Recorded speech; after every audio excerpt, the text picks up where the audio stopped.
808 votes, while opposition alliance candidate and the former DP party ticket holder Newton Kariuki came second with 15,308 votes, exactly 500 votes more, less of that of Wamuthende.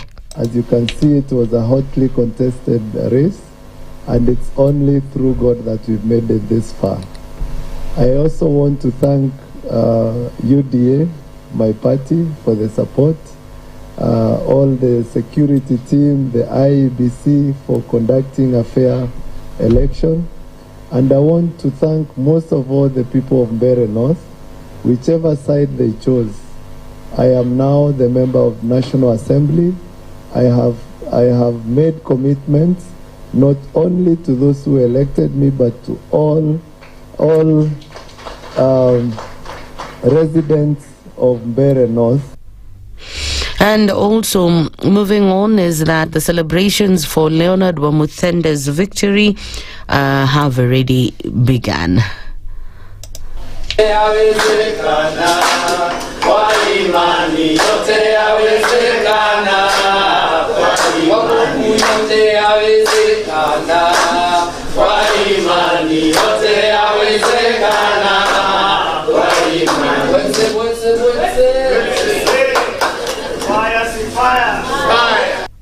Well, in Malava, we had David Ndu Okoh taking the win after a competition between him and Seth Panyako, who was DAPK's candidate. It is expected that our cabinet minister, that is Musalia Mudavadi, will lead Ndu Okoh's celebrations from Malava Boys to Kakamega town and all the way now to Ndu Okoh's home. The ruling UDA party has suffered a setback in other places, that is in 3 ward representative by-elections in Nyamweya County, following the emergence of candidates from parties affiliated with former Interior Cabinet Secretary Fred Matiang'i, who emerged victorious in the elections.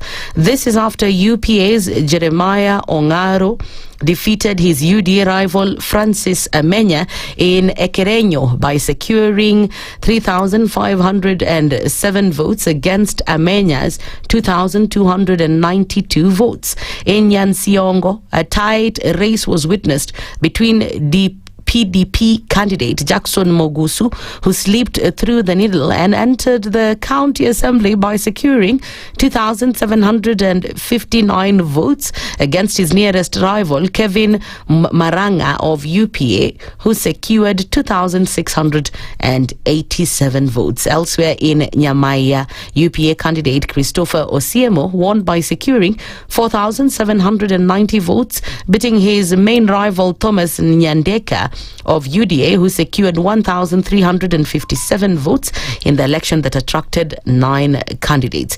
Officially announcing the results, Mugirago West returning officer Catherine Chepkirui congratulated Osiemo on his victory. The declaration of member of county assembly election results at the constituency tallying center is as follows. Moturi Osiemo Christopher, 4,790 votes. Martin Kibore, 992. Thomas Nyandeka, 1,357. And the winner for this race of member of county assembly is Moturi Osiemo Christopher. That's the news wire. I'm Leah Ubag.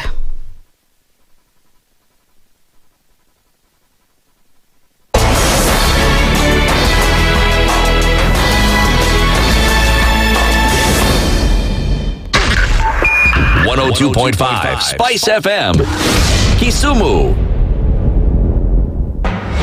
The following takes place from 6 a.m. to 10 a.m. every weekday on Spice FM. If we just gloss over issues and hope that time heals, then we might find that in generations to come, we might be back at the same situation. And the whole thing is born of stolen elections. Spice. When it comes to the decisions you make, you must be independent. There's no way you can allow one institution to dictate to you how you're going to conduct your operations, how you're going to decide cases. It's a no. When you weaken the institution to the point where they cannot take action, then you realize that politicians have to come up and now start dealing with the issues. That conversation has to die. Our politicians do not like the hard stuff. We must insist on the path of doing things right, whether popular or unpopular. Money changes hands. That is a fact. If you have political goodwill at the highest top, like in Rwanda, then corruption will be an issue of the past. If you don't have political goodwill at the top, we will pass laws, we will amend laws, we will continue passing laws and re-amending laws, and nothing will happen. This is the Situation Room. The only way to start your day. The following takes place from 6 a.m. to 10 a.m. every weekday on SpiceFM. We look at the utterances of leaders who are aligned to broad-based, who were initially in ODM. We thought they stand for something. Now they've been exposed. Because we are a third world country, we are poor. And not because we don't have resources, but we have been robbed senseless. Look at the wasteful expenditure. Look at how large government lives. And we've said this is something that can be controlled. It happens in many other countries. Internally, we used to stand and tell him, boss, hii kitu ni mbaya. And you'd say, now he doesn't, let me tell you, you saw the other parliamentary group meeting, people went there, sat, listened, looked at him, there was no plenary, left. The Situation Room, Kenya's biggest conversation. The following takes place from 6 a.m. to 10 a.m. every weekday on SpiceFM. You have land, Dennis. Yeah. Okay, your own land. You use your own money to build it, and then you sell it to yourself.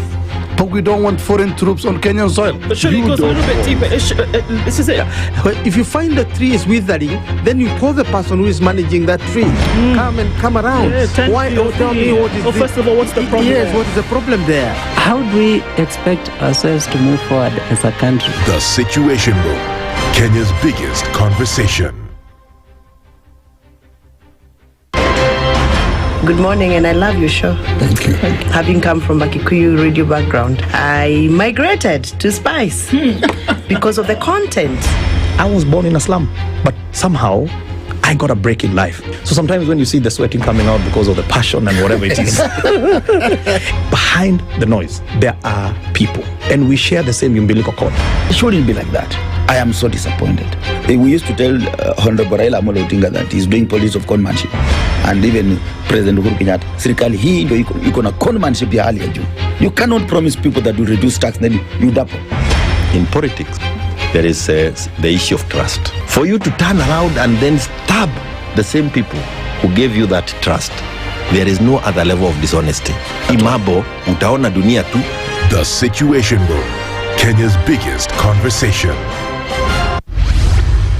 Mature, intelligent talk every morning. Spice up yourself. Mornings done right. 94.4 Spice FM, Nairobi. And just like that, the 27th of November came and went, and boy, what did we see?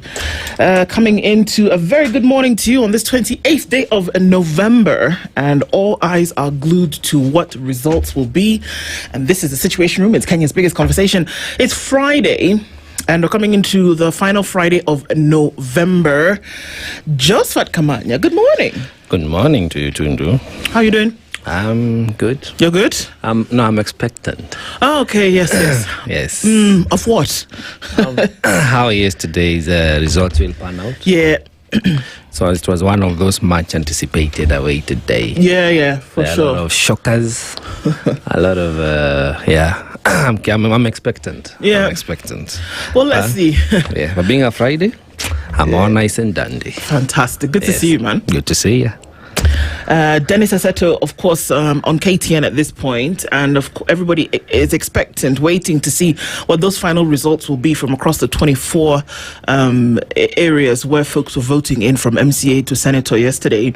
And we did see quite some things. It was very interesting, and it's telling of what future conversations will be, but future activities as well politically in the country. And so this is where we are this morning, looking into some of those things today, and then trying to then be able to decipher them. The Situation Room with Ndu and Joe Kamanya this morning. Dennis Aseto on KTN today, just delivering all of this information as we get it. An early morning, and it's been late into the night for quite a number of folks to then wait and see what those final numbers will be. We will get some of those finalities this morning, and then some of those analysis will be done as we get into it. And that's partly what we will do today as we get into it. So, right. Let me tell you some of those conversations that we'll be having this morning. We'll get into it with a conversation at 7. We'll look at ballot 2025, the aftermath, verdict and stock taking. Dr. Barrick Maluka will join us with Javas Migambo. We'll have that, Bigambo, I beg your pardon. We'll have that conversation to look into what this all means. By then, we will know a little bit more in terms of the results of this by-election. And so that will happen at 7 o'clock. There have been indictments on the IEBC already. It was 24 hours of a lot of shoulda, coulda, wouldas, and what should have been done, how the IEBC should have comported itself. James Oswago is a former IEBC CEO. He'll join us at 8 o'clock. We'll look at ballots and blunders, assessing IEBC's conduct in the 2025 polls and what this essentially could mean moving forward, of course, towards 2027. And then at 9 o'clock, Joel Oluoch is a lawyer and policy and government expert. He'll join us with Kamal Wambiu, who is a chair of the National Youth Caucus. And they'll both join us at 9 o'clock for a youth perspective into all of this, because there was a lot of youth involvement. But was there youth involvement in voting? Good question. Yep. Good question. So where is that voice that we've been hearing, but then now are we seeing it? So those are some of the things that we'll talk about as we get into it this morning. So those are some of the conversations. Karibuni sana for joining us today. We'll get into things, and we will look at today's proverb. We've looked at a different proverb from a different African country every day this week. And our final proverb, it's not by my choosing, but it comes out of Nigeria today. Are you sure it has nothing to do with it? Absolutely nothing to do with it. It shows you. it was just there. Well. The words were jumping out of the page to me. But then I've also realized that Evie is here, and she's in yellow. She's the sun today. She decided, look, even if you guys think the sun will not shine, I will shine for you. Exactly. So no, that's what you were thinking, yes. Could she be celebrating yellow stuff? I don't know. She'll tell us. She will. Joyline, good morning. We see you, my sister. How are you? You're fine. Very good. Christine also is here doing and saying many things this morning. It's a Friday thing. It's a Friday for her. Let's blame it on Friday. Yes. Of course, making sure that you watch the show even after we've gone live, that you can see bits and pieces of the show well into the rest of the day. So we get into things this morning, and let's tell you what the proverb is. It comes out of Nigeria. We've gone from Malawi to Senegal this week. We've gone also to Namibia, and we end up in Nigeria today. And the proverb is this: one does not start searching for a black goat at night. The Igbo. Yes. Okay. One does not start searching for a black goat at night. Wow. Yeah. That's interesting. What would you make of it? Given that it's from Nigeria, black goat, here we go. Something might just disappear in some white smoke screen. But anyway, I think it's about knowing what to do and when. Yeah. Knowing what to do and when, simply put, so that you don't, replicate, duplicate, waste your resources looking for something where it may not be found. So for me, it speaks to being more strategic. Yeah. Being more strategic. Sure. Yeah. Being more strategic. And obviously they say that in time, you can't wait until the last minute to get something for good results. that, black goat synonymous with the night when it is dark as well. Where will you see it when it's already dark? So you start early, start during the day, because you can't expect that you will get good results when you start late. Right. They go up to something, I'm telling you. Hey, Alpha now. You could pass very easily, no problem. Yeah. You could.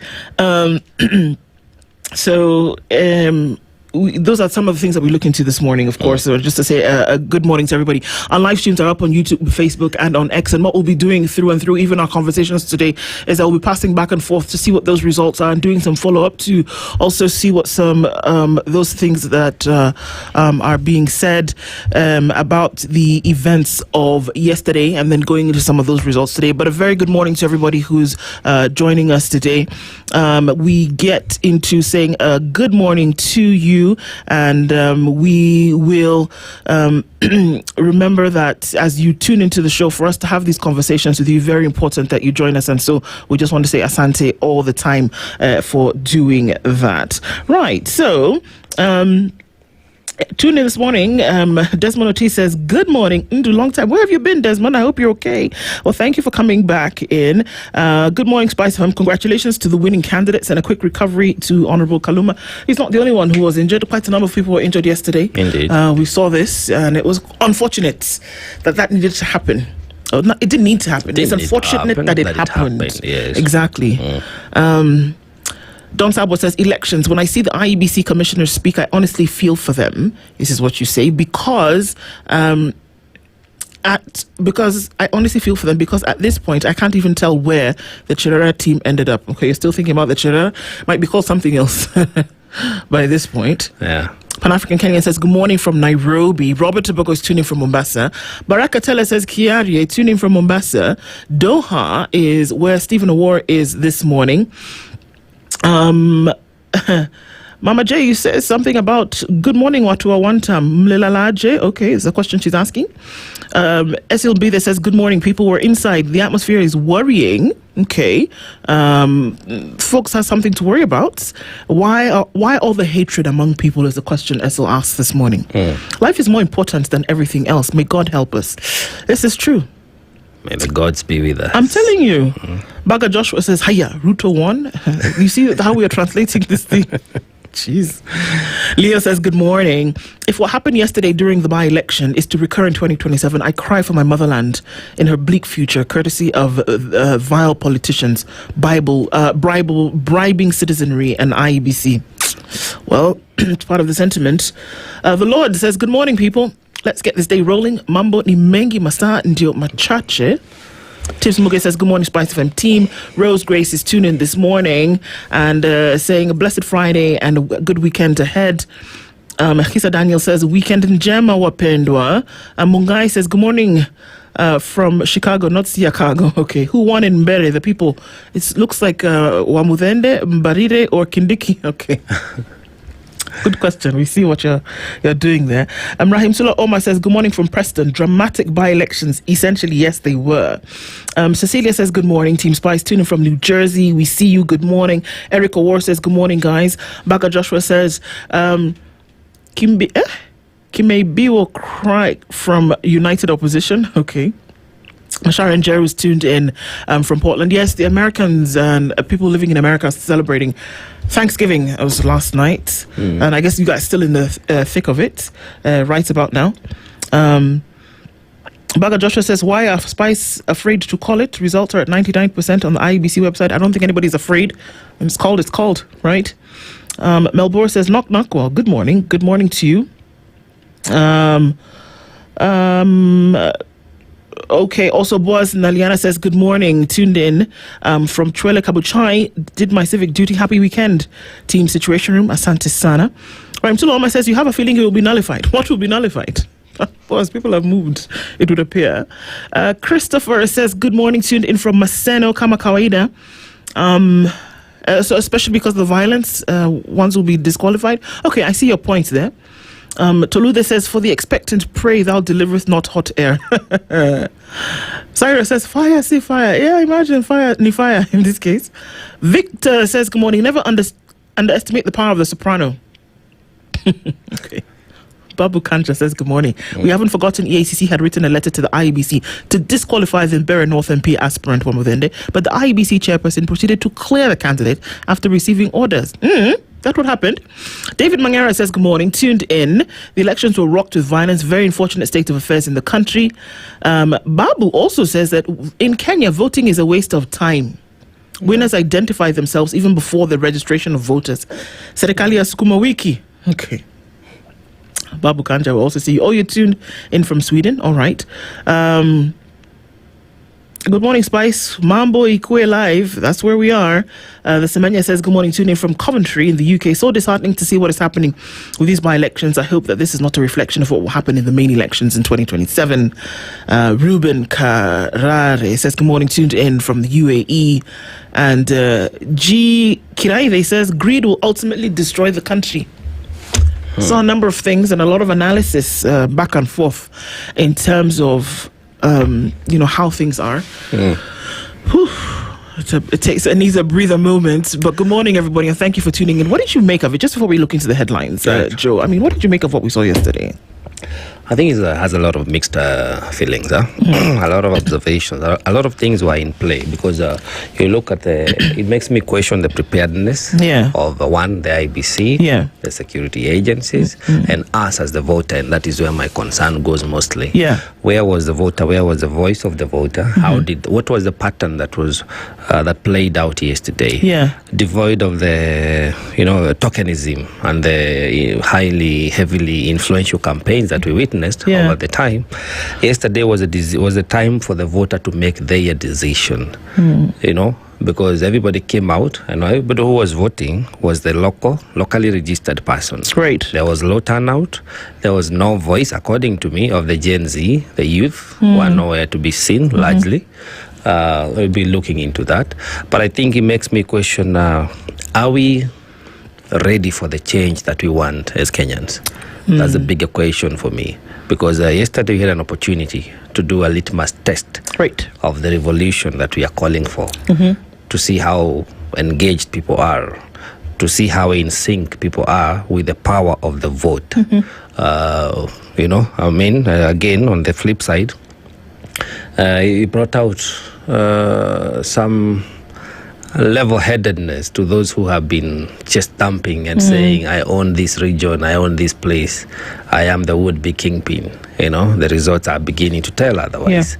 So, because even when I'm looking at those who have been declared as winners, the difference between them and the number two, the margin is too low. It's low. Are we in the thousands even with the difference? No, we are in not. the hundreds, just a few hundreds. Like if you look at Mbere, he's shy of 500. And others, I'm sure we'll be able to tabulate as we proceed. So that also makes me wonder, might we have been misreading how the people are feeling? Could these candidates actually be what the people wanted in one way or the other? So there's a lot to be desired, but the violence we must speak against. We must call IBC and the security agencies to order, because they have a constitutional mandate to make sure that everybody comes out and experiences a free, fair and safe environment for them to cast their vote as they wish. But more so, where are we as a country? Are we really ready and engaged in knowing the power of the vote and facilitating the change that we want? Because the revolution can only happen on the ballot. Absolutely. That's where it is. Because you can say so many things, but to activate your thought and the political strategy or your imagination of what could be only comes to life with you exercising that right by voting at the ballot and doing so authoritatively with integrity. It only comes to life with that. That's the only way you can activate this power. And void of that, no problem. Of course, there are many questions in terms of this voice that we saw or that we heard that said, the way in which we're going to do this is register, vote, and then vote. Did we see that happen? If this was going to be a test of what's coming in the future, was there voter suppression? There was. Largely, yeah. Largely. And is that the reason why then we did not see more numbers of people coming out to vote? 55,000 people in one constituency, one area. Did we see even half of those numbers coming out to vote. And so some of the questions that we must ask. Yeah, we'll be looking into that because various tactics were in play yesterday. Yeah. And everybody tried to employ their best strategy and put their best foot forward. But again, there was heavy influence from outsiders in each and every locality where voting was happening. Absolutely. So that will be interesting to see, are we really putting our votes where our mouths are. That's a very good one.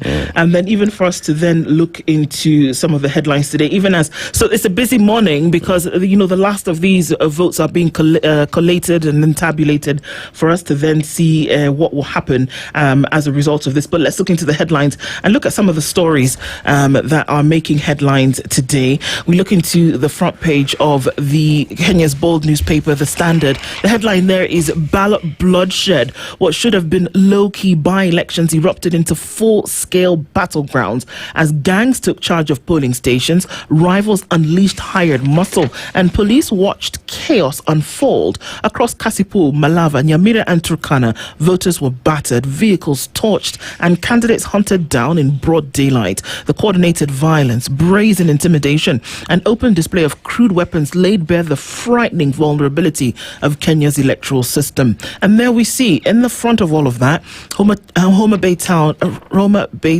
MP Peter Kaluma there, of course, sustained injuries. The gentleman with, injuries as well. Their vehicles being torched. There are tanks running through the city, some cities, some towns as well.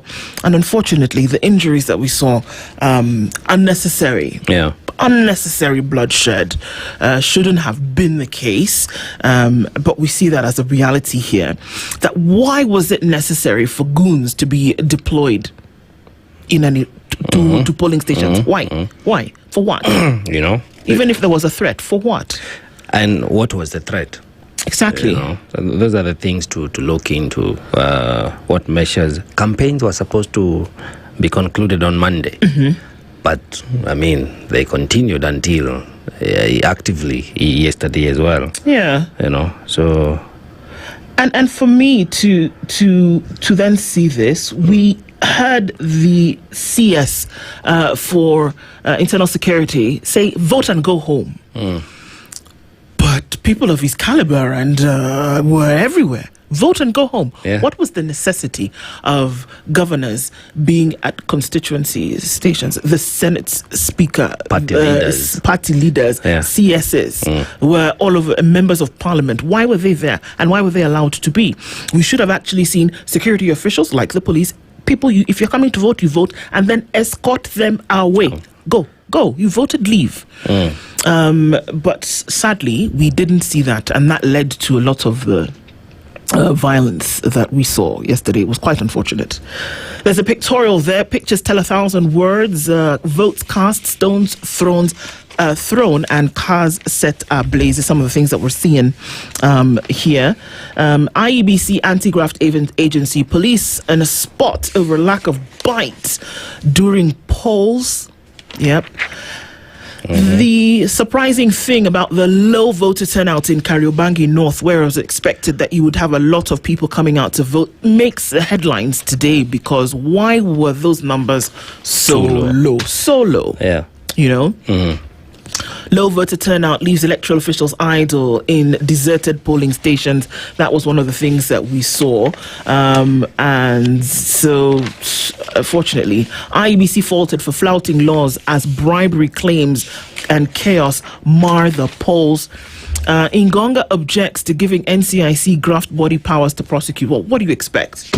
Have a commission, make it look like it's supposed to be working. Don't give it enough bite for it to be impactful. Just have them in the corner making noise every now and then. It's like the dog that growls but is chained up in the corner and cannot move beyond 5 feet. So look, I'm not surprised that they're not going to be too excited about giving them a little bit more power. That's what some of the headlines look like in the Standard. There's a story on page 20. Judge calls out the CA, as a communication authority, for illegally switching off television stations. So, finger wagging is being done there, so don't do that again. And so that's what it kind of looks like in the Standard. We'll look into some of those stories We look at the nation first, Joe. Yes. Basically, the same story continues. Same script, different cast. Yep. It says broad-based team in strong showing. It's about the flexing of the muscles of the various political coalitions. It says provisional results. UDA and ODM parliamentary candidates had taken an early lead yesterday in most of the constituencies. As vote tallying progressed late into the night while still ongoing. However, it was neck and neck in the hotly contested Mbere North and Malava. That story continues on page 2. Still on the front page, we have Peter Kaluma there with his bloody shot. Also Panyako, DAP Kenya leader Eugene Wamalwa and his party's candidate for the Malava parliamentary seat, Seth Panyako, check on a downhill Springs resort worker yesterday at Webuye Hospital. The worker was attacked by goons who also vandalized vehicles and destroyed property at the hotel owned by Panyako. So I think Panyako had a rough day yesterday. Oh my goodness! And I think we saw the physical. I saw the physical manifestation of frustration in Panyako yesterday. Right. It was quite something. So then you have the who are meant to be the would-be key leader. I mean, candidates from various constituencies: Malava, Mbere North, Magarini, and Kasipul.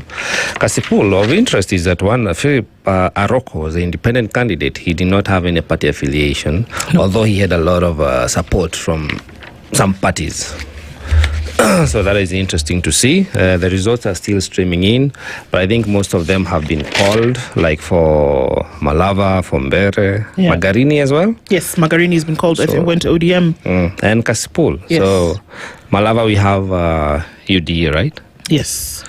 Yeah. Then for Mbere, the same. Then Magarini, ODM. Yes, ODM. And Kasipul, ODM. Interesting. Page 2 of the same, broad-based camp takes lead in early poll results. So in terms of numbers, 6 number of parliamentary by-elections that were held yesterday. Yeah. So I think by end of the day, we'll be able to see who takes how many, conclusively so. The Senate, I don't have much update on the Baringo. On the Baringo, not yet. Not yet. Yeah. And then I think 2 had gone uncontested. Yes. So only 22 are in play. We see how that goes. Page 3 talks about the return of Oburu, brother to the late Right Honorable Raila Odinga. He says Oburu returns home to bury the sister. Well, our sincere condolences to the family. And it's the same story on page 4. By-elections marked by violence and poor voter turnout. Just what we were talking about. Right. You know, it was not all doom and gloom as by-elections in the North Rift and Northern Kenya regions were conducted peacefully, with high voter participation recorded in Turkana and Samburu counties. People really did not come out to engage. No. Either the apathy was both manufactured and also as well could be a reflection of the real state of the nation. People are tired. I heard some people saying, what difference does it make now? I'll vote in 2027. Isn't that sad though? It is. Because every vote counts. Every moment matters. It should be a point for us to voice out the voice of dissent that you have. I heard somebody say yesterday, and not that I heard, I was on the phone with somebody, and he basically said to me, he was in Ugunja, and he said, you know what, no, I'm not going to vote. I said, why? And he said, because in his mind, he knew that anybody who wanted the win had already done what they needed to do to ensure the win. Basically, he's saying that money had already been poured, people had been, I mean, they did what they needed to do to win, so what difference would it have made if he voted? And I thought to myself later after we had the conversation, and I was quite sad, and I said, oh my goodness, if we're still having this kind of conversation where people are feeling that, you know, there's nothing that my vote actually doesn't count, and that if somebody wants it bad enough, they're going to do what they need to do to get in, you know. So I actually had nothing to say. I didn't know what to tell him. Yeah. I didn't know what to tell him because to an extent he was right. You know, so how do you convince somebody who's been able to see visibly that their vote doesn't count? What do you say? I think we still have a long way to go in terms of civic education. I'm glad that today we'll be looking more into this with our guests, because we must ask ourselves, how high does our anger rise? How deep does the need to change this country? Yeah. Because one day, the country is in uproar regarding the policies and the leadership of the country. And then the next day you have a by-election, and the same people whom you don't want to continue seeing in office, you elect their candidates. You know, on the same party, some of these candidates had credibility issues, but they still made it. They won. Or you don't come out and vote. How do you expect change to happen? The crazy thing for me is, Joe, that Cecily Mbarire's sweets won. That's the other thing. Her sweets made an impact. You mean it takes a sweet? It takes a sweet. And there you go. She knew something was going to work. So, again, it speaks also to the other side that perhaps the real voice of dissent has not yet spoken. Not yet. Yeah. So those who've been thinking that they own some areas, now they know that things are different. Yeah. Totally different. The vibe is different. Of interest on Daily Nation, beyond that, is on page 14. It talks about the Mara Lodge. The wildebeest migration has been interfered with. Somebody decided that they need a better view. They need to get close to action. And they set up a resort. Yes. So page 14 covers that story. It says months of acrimony over the Ritz-Carlton Masai Mara Safari Camp took a new turn when a government agency defended the luxury lodge yesterday. The statement by the Kenya Wildlife Service contradicts report that the lodge obstructs one of the most critical migration routes for the wildebeest and the species in the Masai Mara. The KWS statement is the most comprehensive official backing for the camp, which opened in August amid opposition from conservation groups and community leaders. I mean, it's there in plain sight. The wildebeest are telling you, this is our route, this is where we pass through. But then you've just decided to erect a house. It is just clear.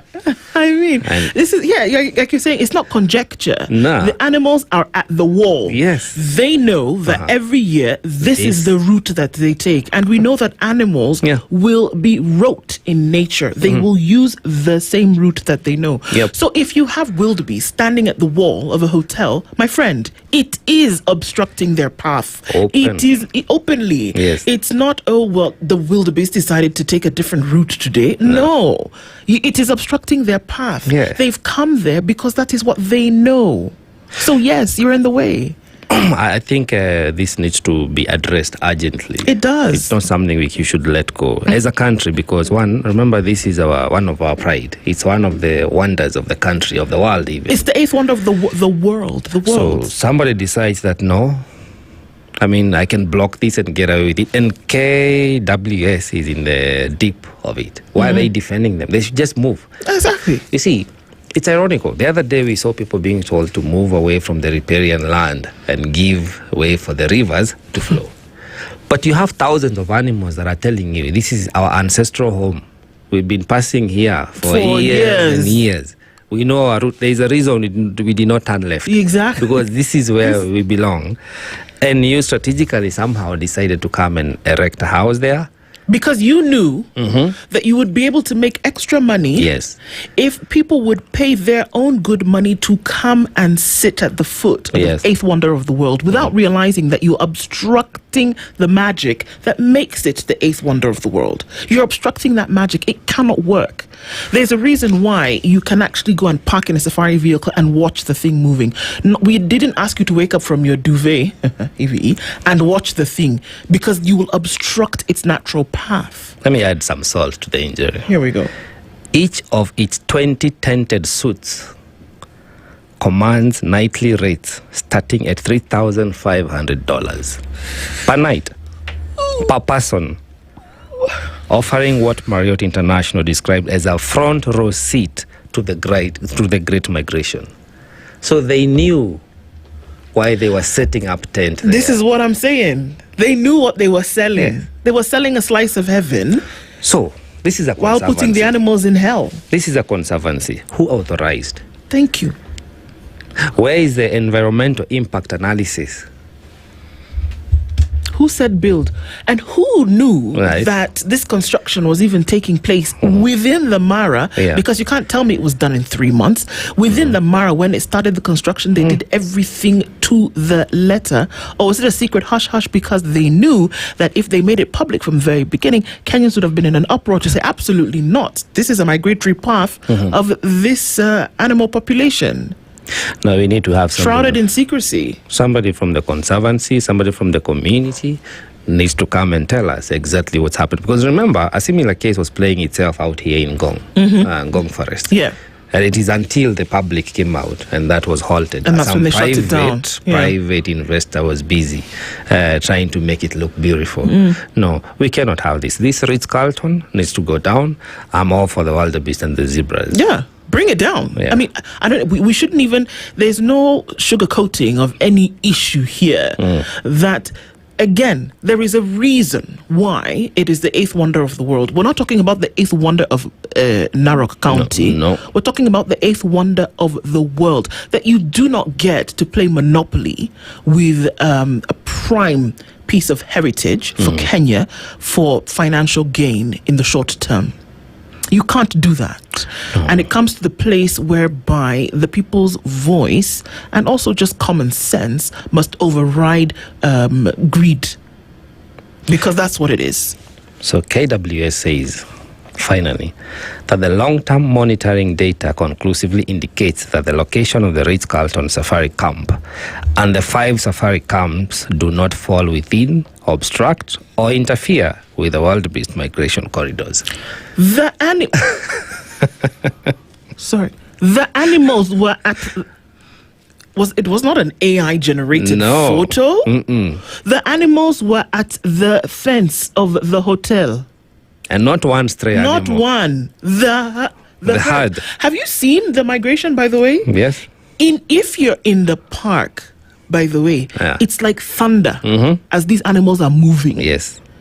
So for them to be at the fence, this is what they know. Come on, why am I even talking? KWS knows this. They can't write things on paper and try to convince people otherwise. They know this. I refuse to accept that. Come on. I refuse. No. Even them, they need to be called out on their their things. Let's look into the Weekend Star. Violence, thuggery, rock, mini elections. Of course, that KWS story is not going anywhere. We'll deal with it until it's dealt with. We will not keep, if anything, us in this room will make sure that we continue to speak out about this. It's made its way into the news. It will remain there until something is done. Violence, thuggery, rock mini elections, mayhem and destruction point to disaster ahead of the 2027 polls. This is what the Star is reporting. Of course, those pictures that speak quite a lot. Siasa pages in the Star. ODM has only 3 options for survival. Sorry, all are bad. That's an opinion, but we'll look at that. Yes. KWS debunks claims that Ritz-Carlton blocks Mara wildebeest route. I think we've already established that KWS debunking is, bollocks. Yes, pure bollocks. Hi. Also in the Star today, Maxine seeks acquittal in Assad murder trial as state closes its case.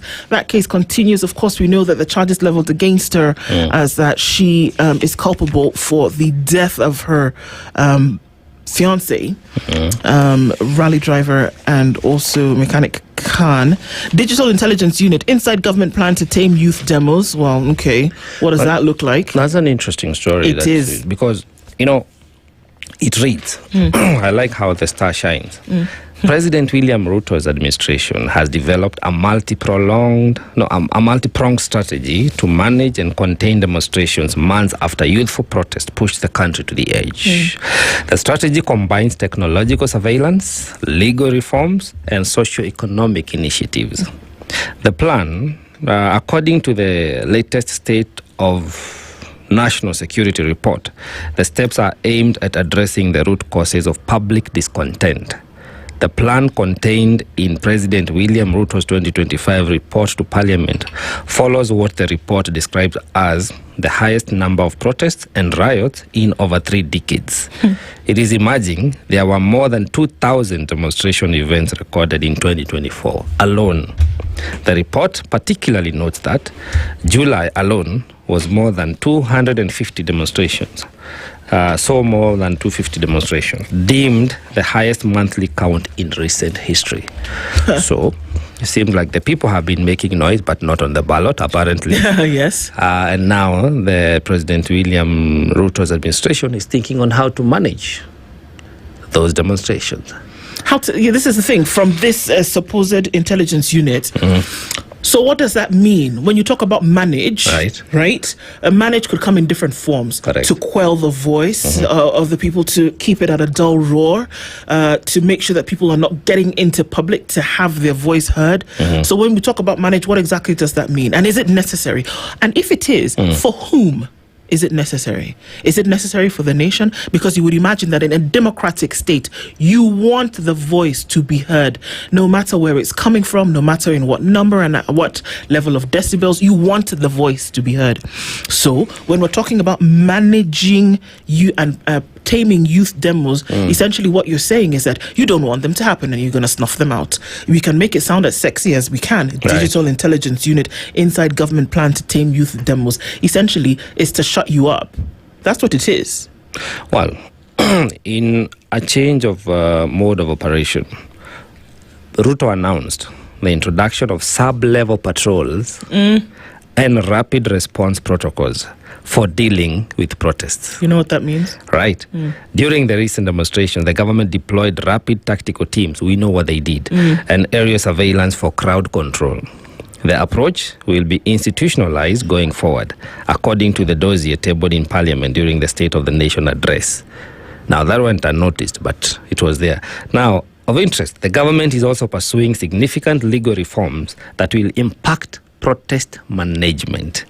The report shows that preparation of the Public Order Management Amendment Bill 2025 is underway. Stay woke, Kenyans, stay woke. It is still under consultations between the Ministry of Interior, National Administration, National Police Service, and the Office of the Attorney General. Okay, Joe. Right. So I'm a student of international relations and politics and journalism. Right. Okay. And in the political spheres, we were taught these things. We were made to understand the different forms or kinds of government ideologies, leadership ideologies, where you then have things like a democracy or things like totalitarianism and authoritarianism, where you had the Marxists and the fascists and the socialists. All of this comes into play because different kinds of governments come into play under different ideologies, right? Right. So under democracy, which is what a lot of people claim to follow, that the voice of the people, the choices of the people, the decisions of the people is what is sacrosanct above anything else. And that's what we understand it to be. My thing is, if you cannot operate under those tenets, don't call it democracy. No. Call it something else, which is perfectly okay. But you cannot say that you're democratic if we see things like this, because essentially what you're trying to do, a demonstration is an outward expression of an inward frustration. Right. That's what it is. And that the voice of the people should then be able to express this frustration and say, let's do something about it. That's what democracy actually is made up of. Yes. So now when you say with this digital intelligence unit that what you're essentially going to do is, number one, spy on people, you're going to curtail their freedom of movement and expression, you're going to make sure that any rumblings here is going to be shut down by these sub patrols, you're going to shut down each and every tenet of democracy by this very thing that you do. So my thing is, don't call it a democratic state. Call it something else. Say this is what else we're doing. It has a name. It's called the making of an autocracy. Thank you. That's what This it is is. The making of an autocracy. Because you suppress the voice of dissent. And you rightly know that people are disgruntled by the policies that you're trying to propel as a government, as a regime. But because you don't want them to speak, then you gag them. And when they do attempt to speak, you kidnap them, or you kill them. Some are killed. Yes. Some are jailed. Yes. Abducted. So, if you remember, all these revolutions that have happened, and the Cuban Revolution is the most commonly known, and it defines how the social suppression of the voice and the political voice are curtailed. Yeah. We are picking a replica of that. Number one was the fourth estate. In most revolutions, you just have to make sure that people don't have a microphone. Make sure they can't speak. Yes. The moment they cannot speak, you also make sure they cannot organize, because demonstrations are organizations. Yeah. This is organized chaos. Yeah. Right? So then, beyond that, you just suppress and stamp your authority. Yeah. We've seen you rightly asked, what were the military tanks doing in Embu? I mean, for goodness sake. We are not at war. It was the war of a ballot. It should have been a war of ideas. But that was not the case. It wasn't. So when you look at the making of an autocracy, they always come out saying, we are trying to protect you against yourself. Protecting you against your own. Because the people who are speaking are Kenyans, are fellow Kenyans. This is true. They're saying we don't like the Finance Act. We want something better. We want something different. We don't want you as a president. We don't want this policy, We don't want encroachment at the Mara Conservancy. And then if people go and protest, you're want shut to gag down. them. In the name of surveillance, you're picking out people who are talking loudly about an issue that is socio-economic and also political, and then you gag that voice. It can't be. You see, it doesn't operate within democracy. That is not what it is. And that leaders, under a democratic way of doing things, are accepting of a dissenting voice because they know that the number one or the base unit for this operation is that the people's voice will be heard at all times, no matter what. Yes. Within the law, of course. Yes. Sure.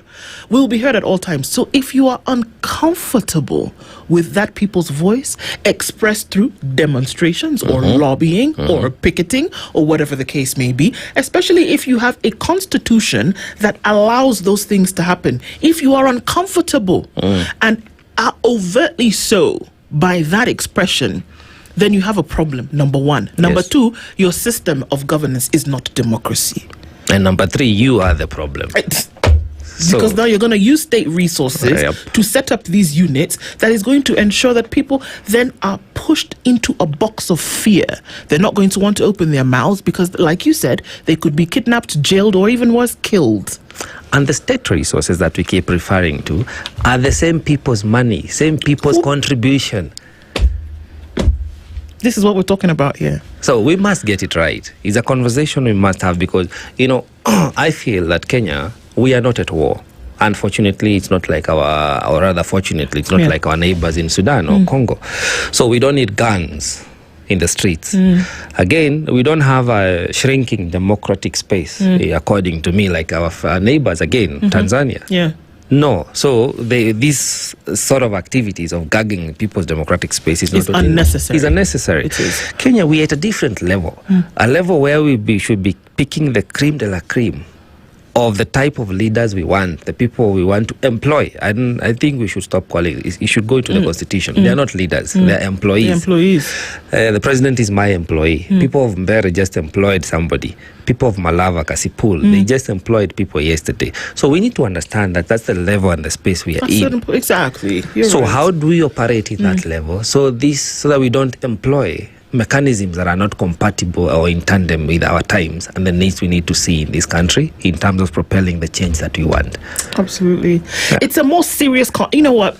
We play a lot with these conversations as though they don't matter and that you can talk about them on a Thursday afternoon and then by the time it's dinner or whatever else that you're doing, that it's gone out the window. No. That we need to be more invested in these conversations. I often tell myself that I bleed for Africa and I bleed for the nations because we can do better, and I'm not putting it up to any kind of comparison to anybody. No. I'm just saying that we can do better for our people. Yes. And people often say to me that, Ndu, you're against government, wherever. And I said, no, I'm not against government. I am for the people. I am for the people. Yes. It's not about being against anybody. No. But if you're not meeting the mark, we will have a problem. And that, like you say, so profoundly, Joe, this morning, that we cannot but have these conversations seriously and actually do something about them. That it's not something that you can be invested in for 5 minutes on a Friday morning. That it must be something that you live out all the time. Citizen-centered governance is something that's only practiced in a few nations in the world. And look at those nations and see how they're operating. And they're not bigger than Kenya. They are not resourceful than Kenya. Nope. They have this fidelity, the conceptual fidelity to their constitution, to the rules that they have set for themselves. Right. If we play within our rules, which is the constitution, this Kenya will be a great country. Absolutely. Because when you say you are for the people, and I agree with you because that's the same space. I mean, remember, it's the people who form a government. Yes. And then government has a president, you know? So it's not inverted. That's the hierarchy. That's a hierarchy. Yeah. So I am at the top, you know, with the people. So every conversation has to come from the people, has to be about the people, and has to be propelled by the people. So we have to engage. And you know, one time the late Matiba said, let the people decide. Let the people decide. So it's a conversation we must continue having every day. Yeah. Because... And if we take it seriously, guess what? It applies to by-elections. Yes. It applies to the Conservancy in the Mara. It applies to education. It applies to what you're going to be doing with your budgets. Yep. It applies to all of that. If you take it seriously, it applies across board. Yep. It's not just about the politics. No. It goes deeper than that. And people must know it's not politics. It's management of the country. We have to need to this local definition. It's management of our country. Of a country. To define how much you're going to pay for school fees, how much you're going to pay for a liter of petrol, how much you're going to buy an avocado for, who becomes your MP. Exactly. You know, how porous are our borders. Our borders. It is management of our countries. That's it. And even while we have that conversation, we're creeping closer to 7 a.m. We still see that few people turned up, and this feeds in directly. Few turn up to vote in Kariobangi North. The voting exercise in Kariobangi North Ward in Nairobi County witnessed a significantly low voter turnout in yesterday's by-election. A spot check by the Standard observed that only a few people had cast their vote by noon. At Kariobangi North Day Nursery School, for instance, a paltry 118 voters had voted against a total of 671 registered. Not even a fifth. Yeah. Similar incidents were observed at Our Lady of Fatuma polling center, where only 128 voters against a total of 609 registered voters had turned out by around 3 p.m. These figures only represented 17% and 21% respectively, with the election officials at the station expressing doubt in the possibility of recording a significant turnout at the end of the close of voting. The Kenya African National Union KANU party candidate Peter Kariuki was the 118th voter to cast the ballot at Station 6 of the polling centre a few minutes to 1 p.m. Kariuki was battling out for the seat against Michael Amajua of the ODM and Kavali Munyoki of Wiper. Others in the contest included David Wanyoike Waroi and former MCA Maina Njoka. But look at those numbers, 17%, 21% by late in the day, when you only have 2 hours left to go to voting, and not even 200 people out of 609 had voted. And you see, Kariobangi is cosmopolitan. So a lot of people really don't leave Kariobangi on a normal day. They operate within there. So you'd have expected a better turnout. So I'm beginning to wonder, what is this voter apathy telling us? What's the problem? It's something to look into. It's a conversation that we must have, and we're having it this morning just after 7. Barak and Javin join us. Good morning, 7 a.m.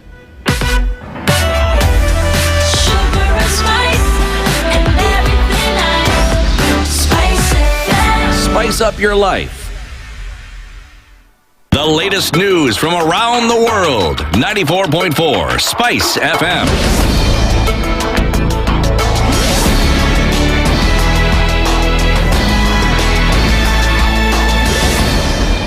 This is the Newswire. I'm Le Ubaga. The pro-government parties have successfully retained the parliamentary seats in Bere North, Magarini, Baringo, Ugunja and Kasipul constituencies in the by-elections held on Thursday. In Kasipul, ODM's Boyd Were won the race with a total of 16,819 votes, while his nearest rival, Philip Nation Roko, got 8,476 votes. The parliamentary seat attracted 10 candidates and was left vacant after the death of the former MP for the area, Ndu Okoh, who is the father of the MP-elect Boyd Were. Okello Jesse Samson Owen, 55. Mondi Collins Okoh, 4,796. Ongondo Boyd Were, 16,819. And also in the contested Mary North constituency, UDA candidate Leonard Wamuthende was elected in a very tight race. Wamuthende received garnered 15,808 votes, while DCP candidate Newton Kariuki came second with 15,308 votes. Wamuthende thanked his supporters, saying he'll serve the residents of Mbeere North equally. As you can see, it was a hotly contested race, and it's only through God that we've made it this far. I also want to thank UDA, my party, for the support, all the security team, the IEBC for conducting a fair election, and I want to thank most of all the people of Mbeere North, whichever side they chose. I am now the member of National Assembly. I have made commitments not only to those who elected me, but to all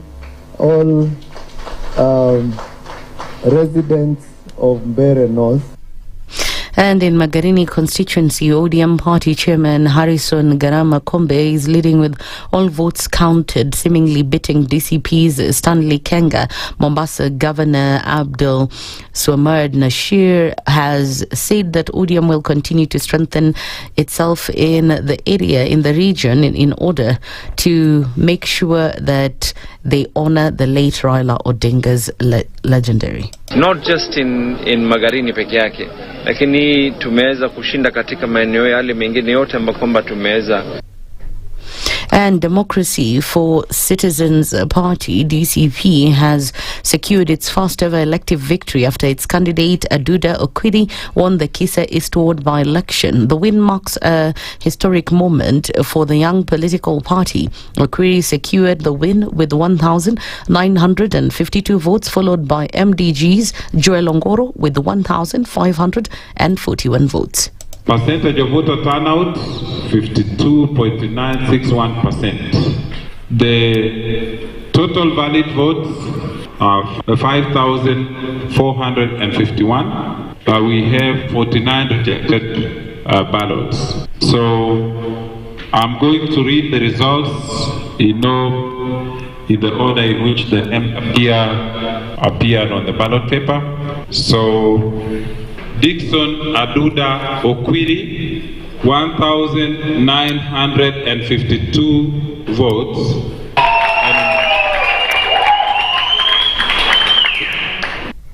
Kiplimo Vincent Ruto of UDA is the new MCA elect for Chimundu Kap Nyetuni ward in Nandi County. The 23-year-old son of the late Chemulundu MCA Julius Kipruto Keter has been declared the winner after securing a decisive victory that cements UDA's dominance in the region. Ruto won the seat with over 3,999 votes, and the candidate who came in third had 225 votes. Elsewhere, Mpusia Amos of the United Democratic Alliance has been declared the new member of County Assembly elect for Purko ward in Kajiado. The seat fell vacant earlier this year following the death of former MCA Simon Saitoti. In the official results announced by IBC, Mpusia won the seat after garnering 2,805 votes. DCP Sanare got 1,522 votes, and ODM's candidate Naikuni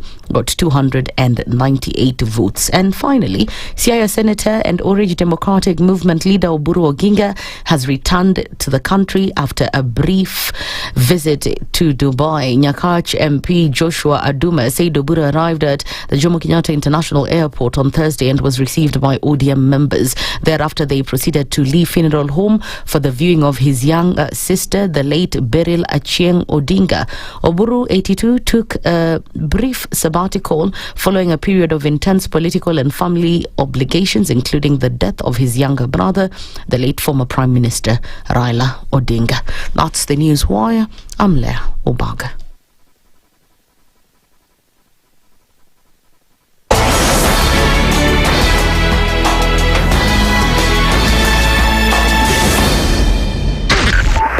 Spice FM.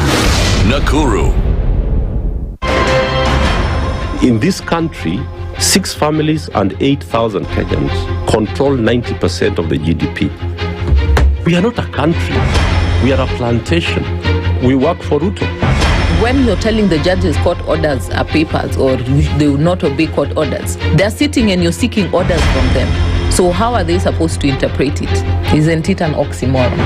When you see a judiciary that seems to be under some control somewhere, you start questioning. We have very powerful governors, but they don't use their offices to serve the people. If you are not shameful to do what you are doing, why should we protect you? I'm human. Everybody's human. So when you're told, kuja tuongee, I mean, you'd be a fool to say, stagi kuongea. Conversations have to be had, you know? People in leadership should only go into leadership if they are ready and willing to change the lot of the people. The Situation Room, Kenya's biggest conversation. Mature, intelligent talk every morning. Spice up yourself.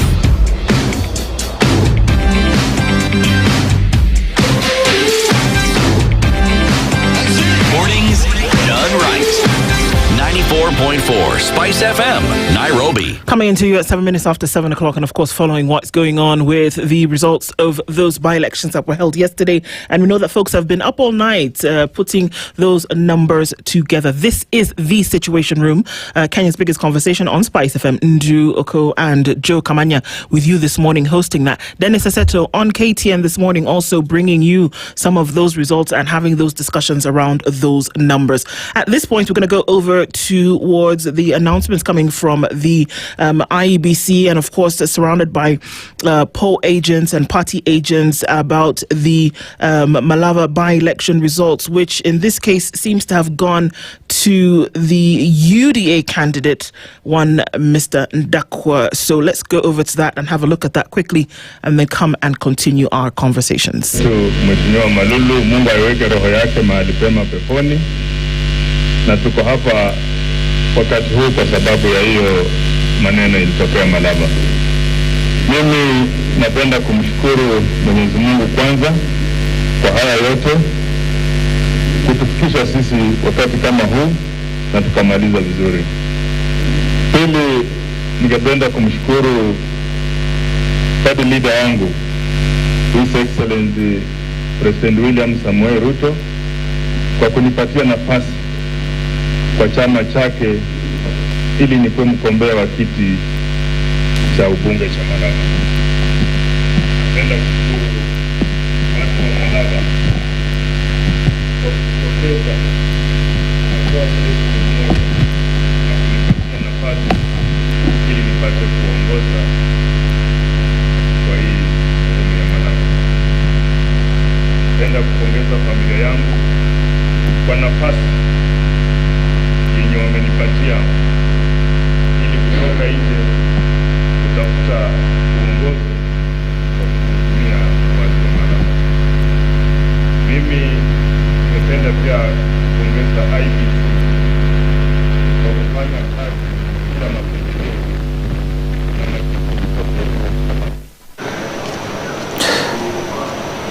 Those are live images coming from Malava, where David Ndu Okoh of UDA has been announced MP-elect, followed closely by Seth Panyako of DAPK.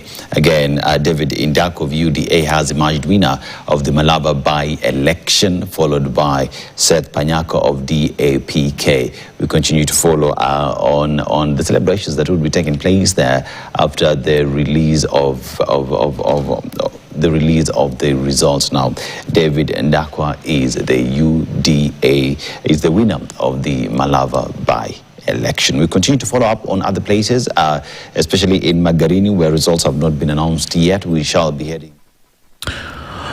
Okay, just getting some of those results coming in from Malava constituency, where David Ndu Okoh has been named the winner of that by-election. And we continue following in on some of those as we come into conversations this morning. All right, so as we get into things, our one of our guests is seated this hour, and it's interesting because a lot has been going on. Barak Muluka, Dr. Barak Muluka, thank you so much for being here this morning. Good morning. Morning, how are you? Very well, thank you. How are you doing? I'm doing very well. You know, I live in an environment of concentric circles. The innermost circle is quite calm and at peace. The rest of the circles can be addressed. Okay. At least the center is holding. Yes. Okay. At least the center is holding at some level.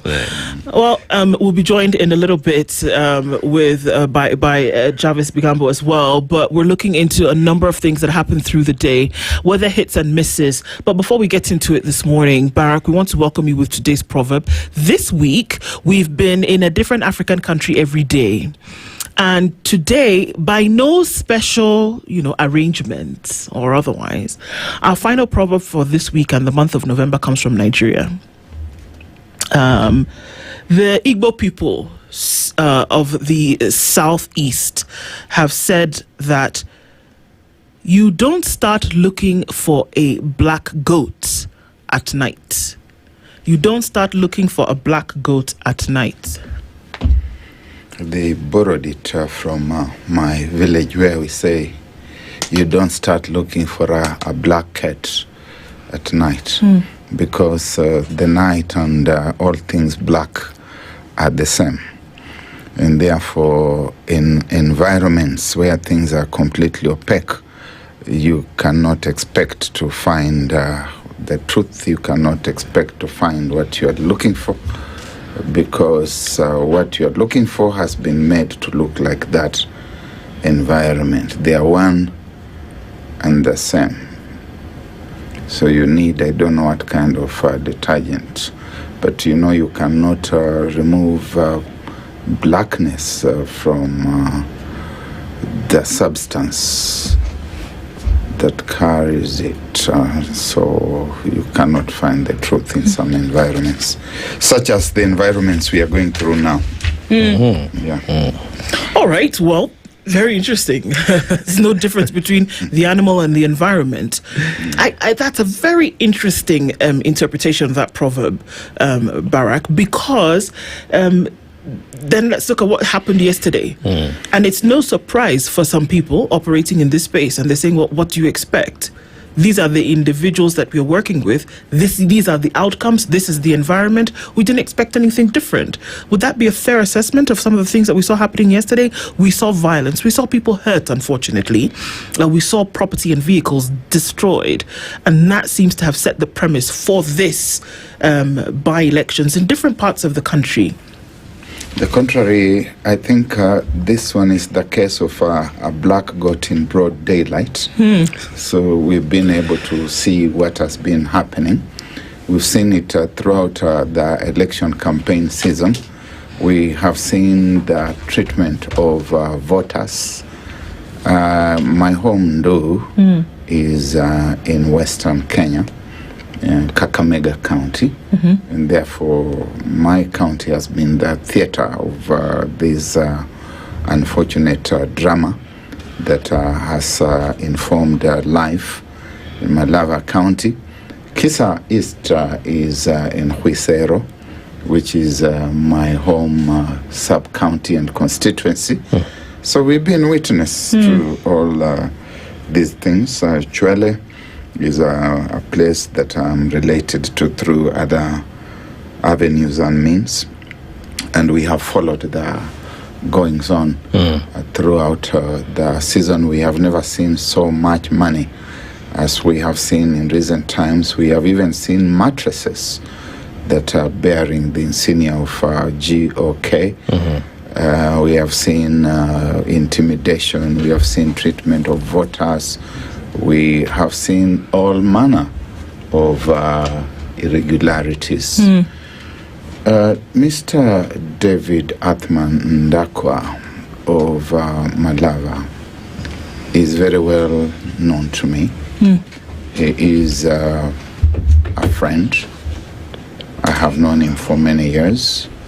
I used to be the Secretary General of Amani National Congress. And Ndakwa, who is now MP-elect, was one of my MCS, you know, that language which Moses Mudavadi taught us to be speaking. So David Athman Ndakwa was one of my MCS in Kakamega County when I was SG at ANC. How I wish I could congratulate him. How I wish I could say, congratulations, David. Your star is rising. But I cannot. Pourquoi? Oh, sorry, why? Parce que... Okay. Go back to English, sorry. Because the outcome is just as good as the process, just as good as the means. That the end must be pre-existent with the means. I cannot just look at the means and say that's very good.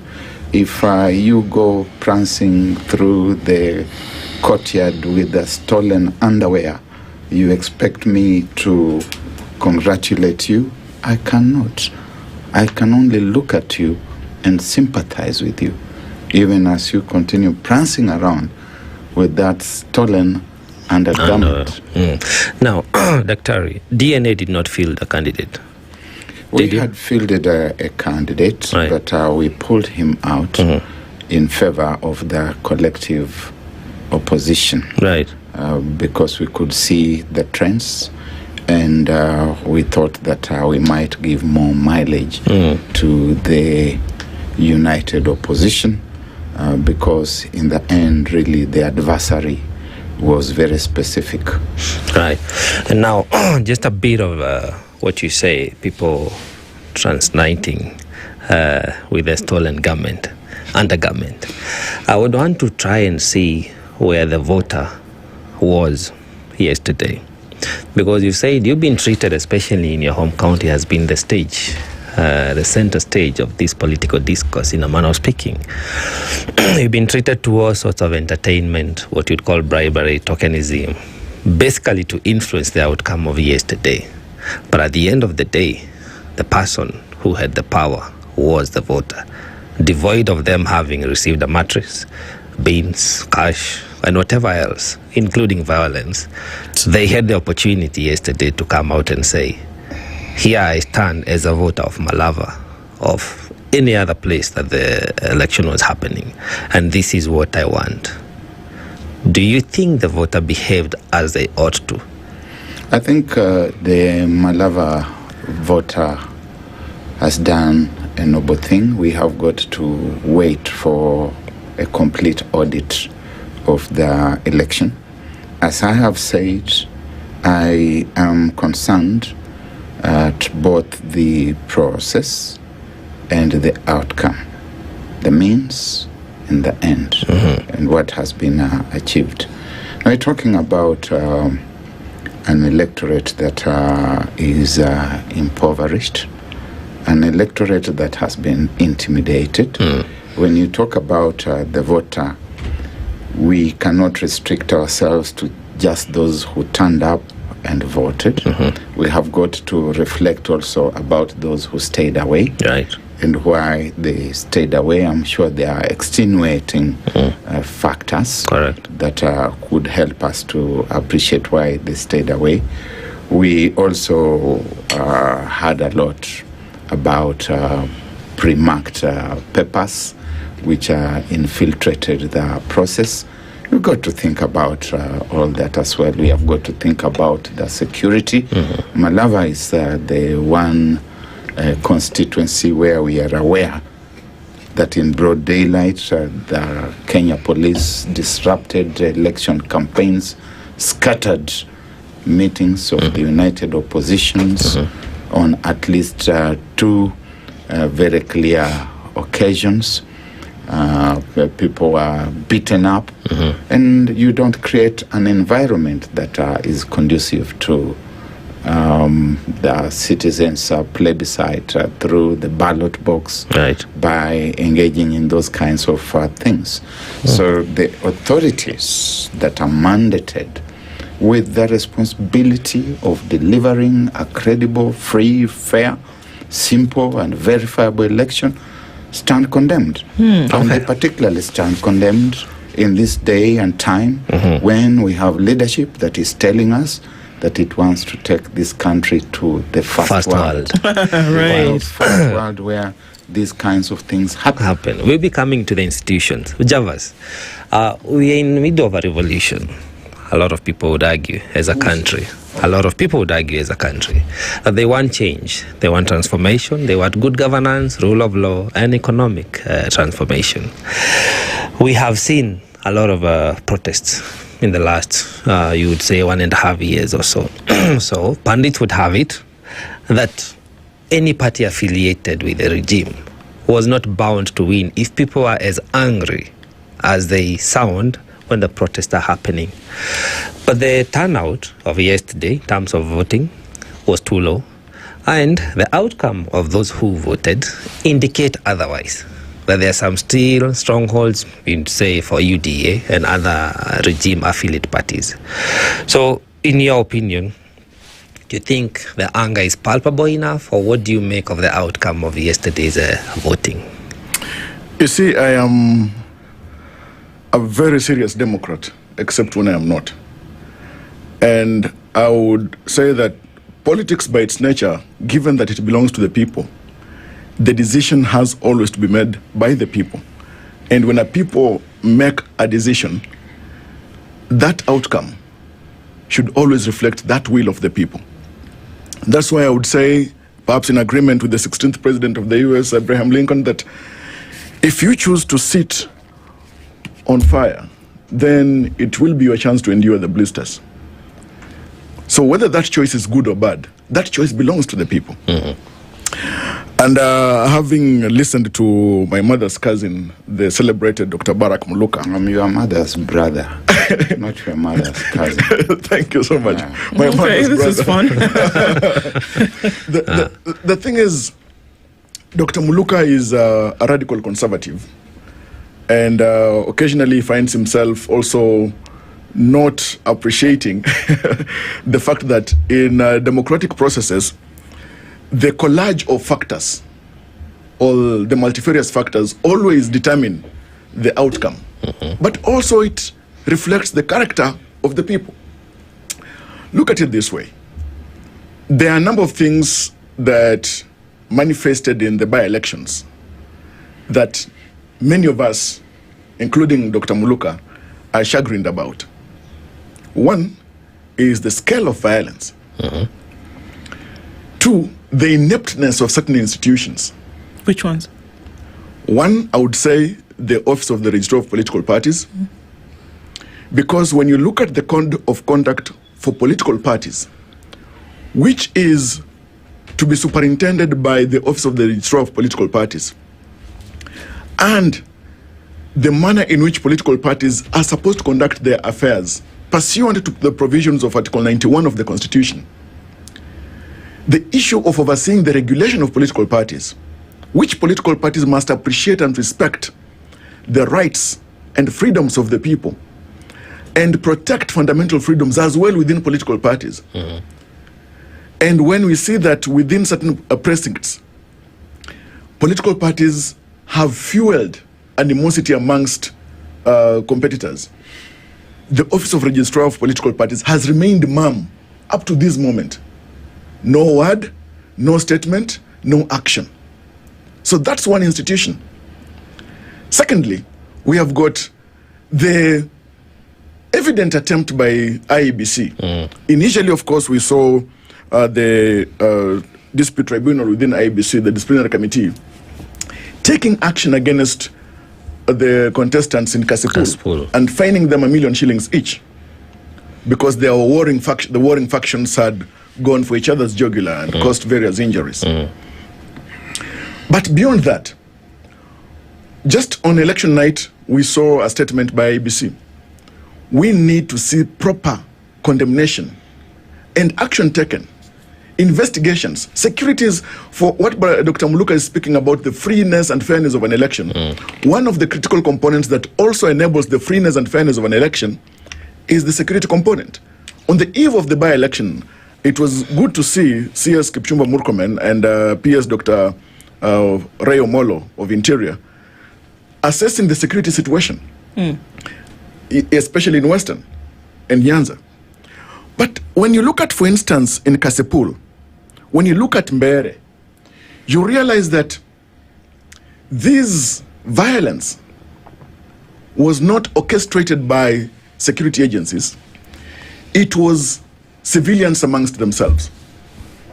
For instance, it is the supporters in Kasipul of one of the aspirants, Aroko, who attacked, for example, Honorable Peter Kaluma, who was the chief agent. That's an allegation. Exactly. That's an allegation. Secondly, which is not actually an allegation, but we saw with our own eyes. In fact, I've got 4, so which means I see clearly and properly. In Mbere, where a former Attorney General became a general of war, attacking some voters, and he's a party leader of DP.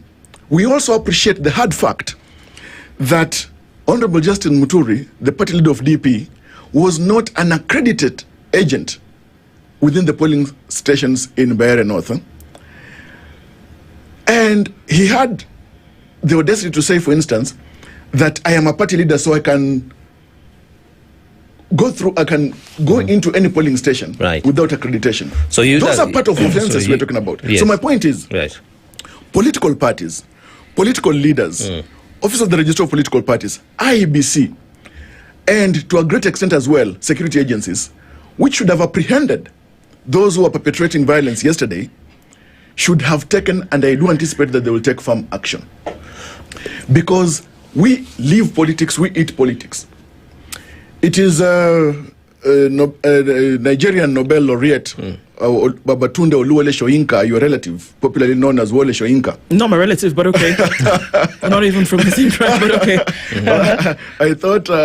it's not like your Barack's father's cousin, sister, brother, mother's cousin. Who says that politics is ubiquitous and it informs every aspect of our lives, from individual, family, institutions, etc. But then again, one of the critical failures I would attribute it to political parties, but still to us individuals and voters, is the failure to entrench ideologically driven politics in our country. Provisions of Section 3 of the Political Parties Amendment Act. And it is Noam Chomsky, Professor Noam Chomsky, who, while engaging in matters of politics and power, says that the entrenchment of ideology by its nature and ideological frameworks within political systems creates stronger drives, stronger following, perception, and even outcomes, because it's propelled by action. I want to hold you. I understand. I want to hold you on that. But the truth of the matter is that political parties, at least for Kenya, do not thrive based on ideology. That is true. That political parties often formed by an individual who wants to push a particular political agenda. We've seen that somebody is ousted from a political party and goes very quickly to form their own in order to create a vehicle to then lurch ahead.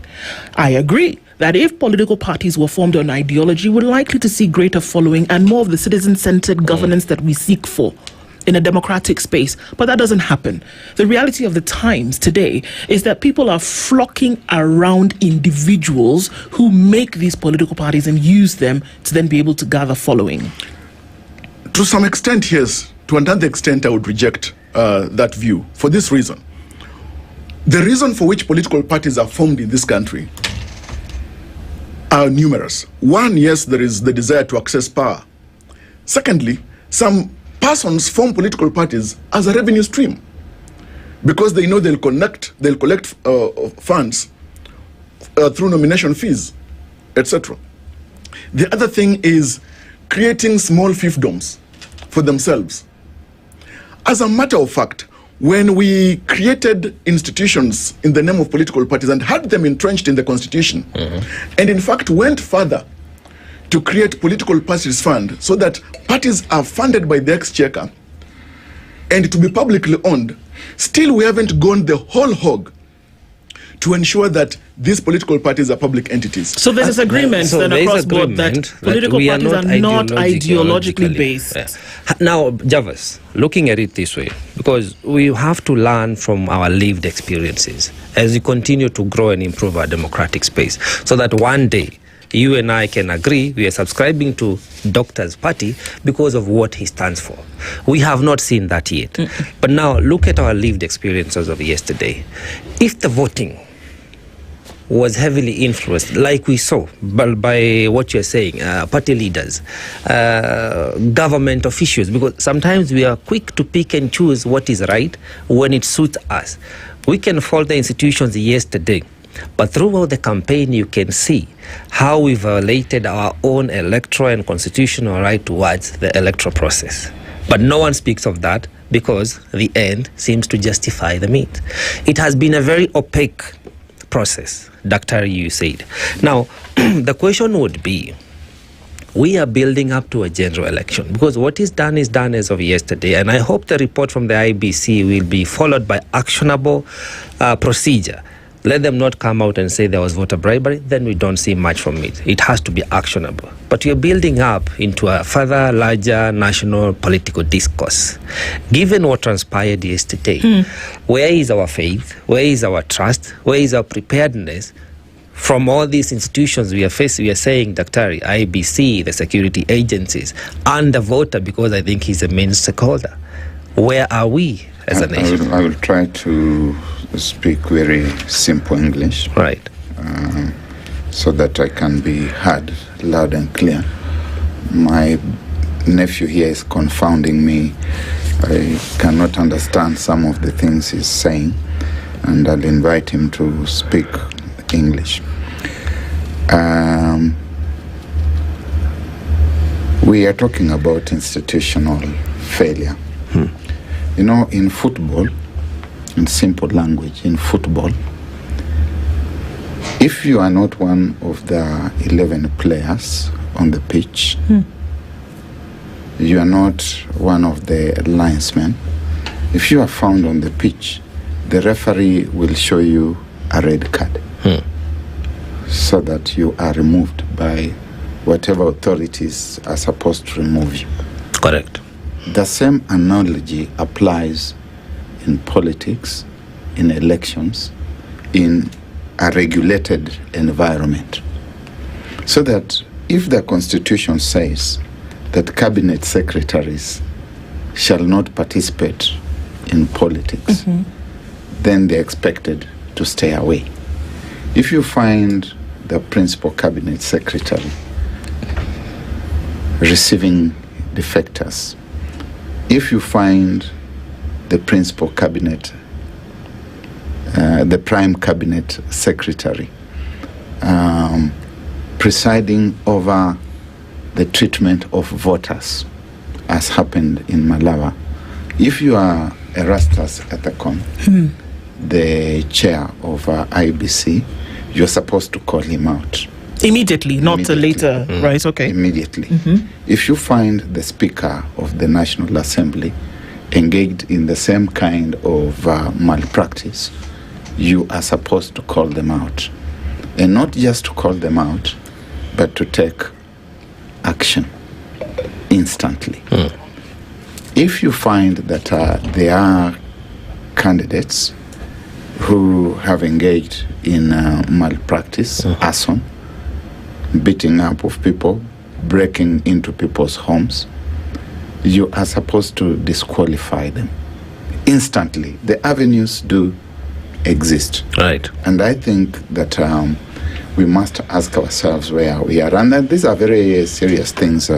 My nephew Javas, let me tell you this. I've lived in this country for a long time. We cannot treat these things with levity. I know where this country is coming from. I was there in the KANU years.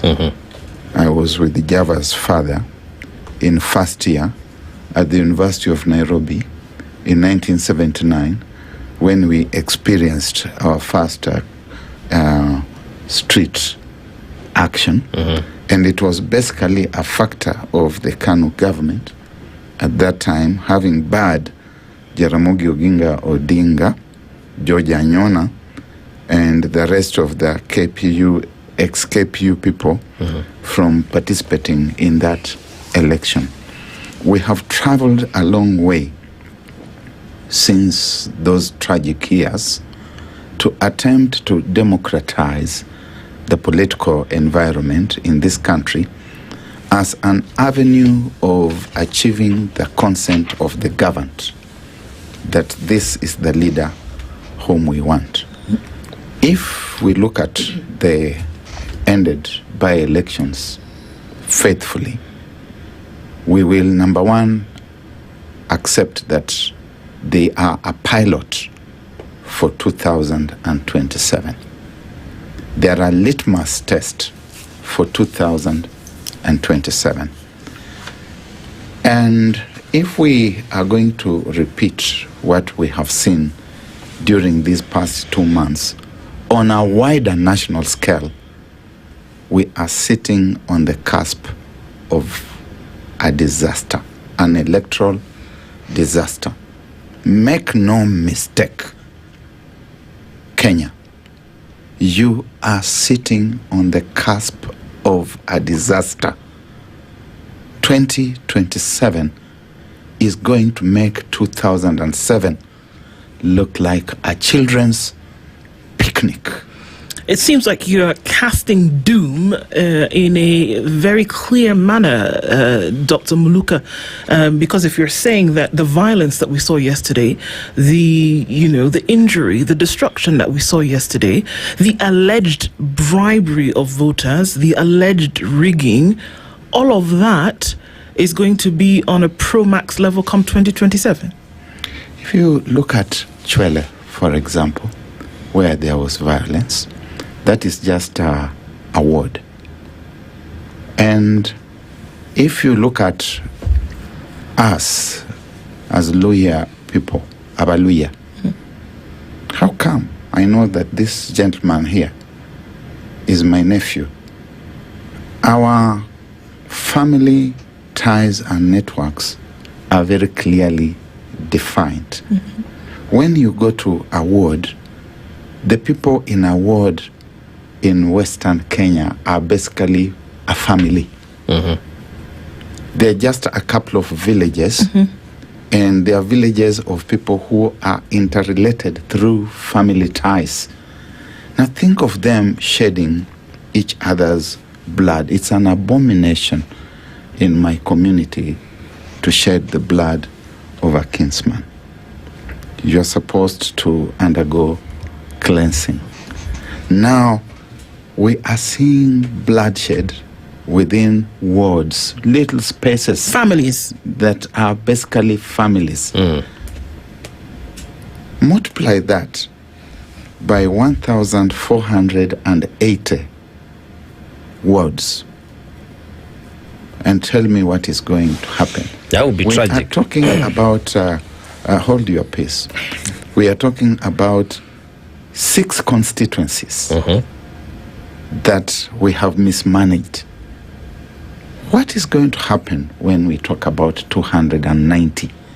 We are talking of one county, Baringo. What's going to happen to the 47 when we talk about 47? And within those 47, we are trying to elect a governor, we are trying to elect a senator, we are trying to elect a woman county rep.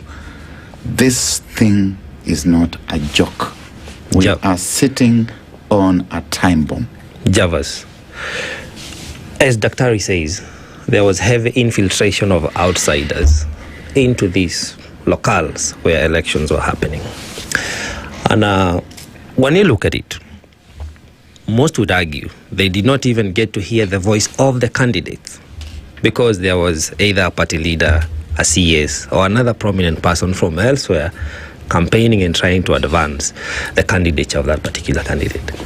What would have been wrong with letting the normal, regulated, constitutional campaign systems get in play, so that then we can have a voice of the people, by the people, for themselves? What is this you are referring to as, or what I may pick out as outsider narrative?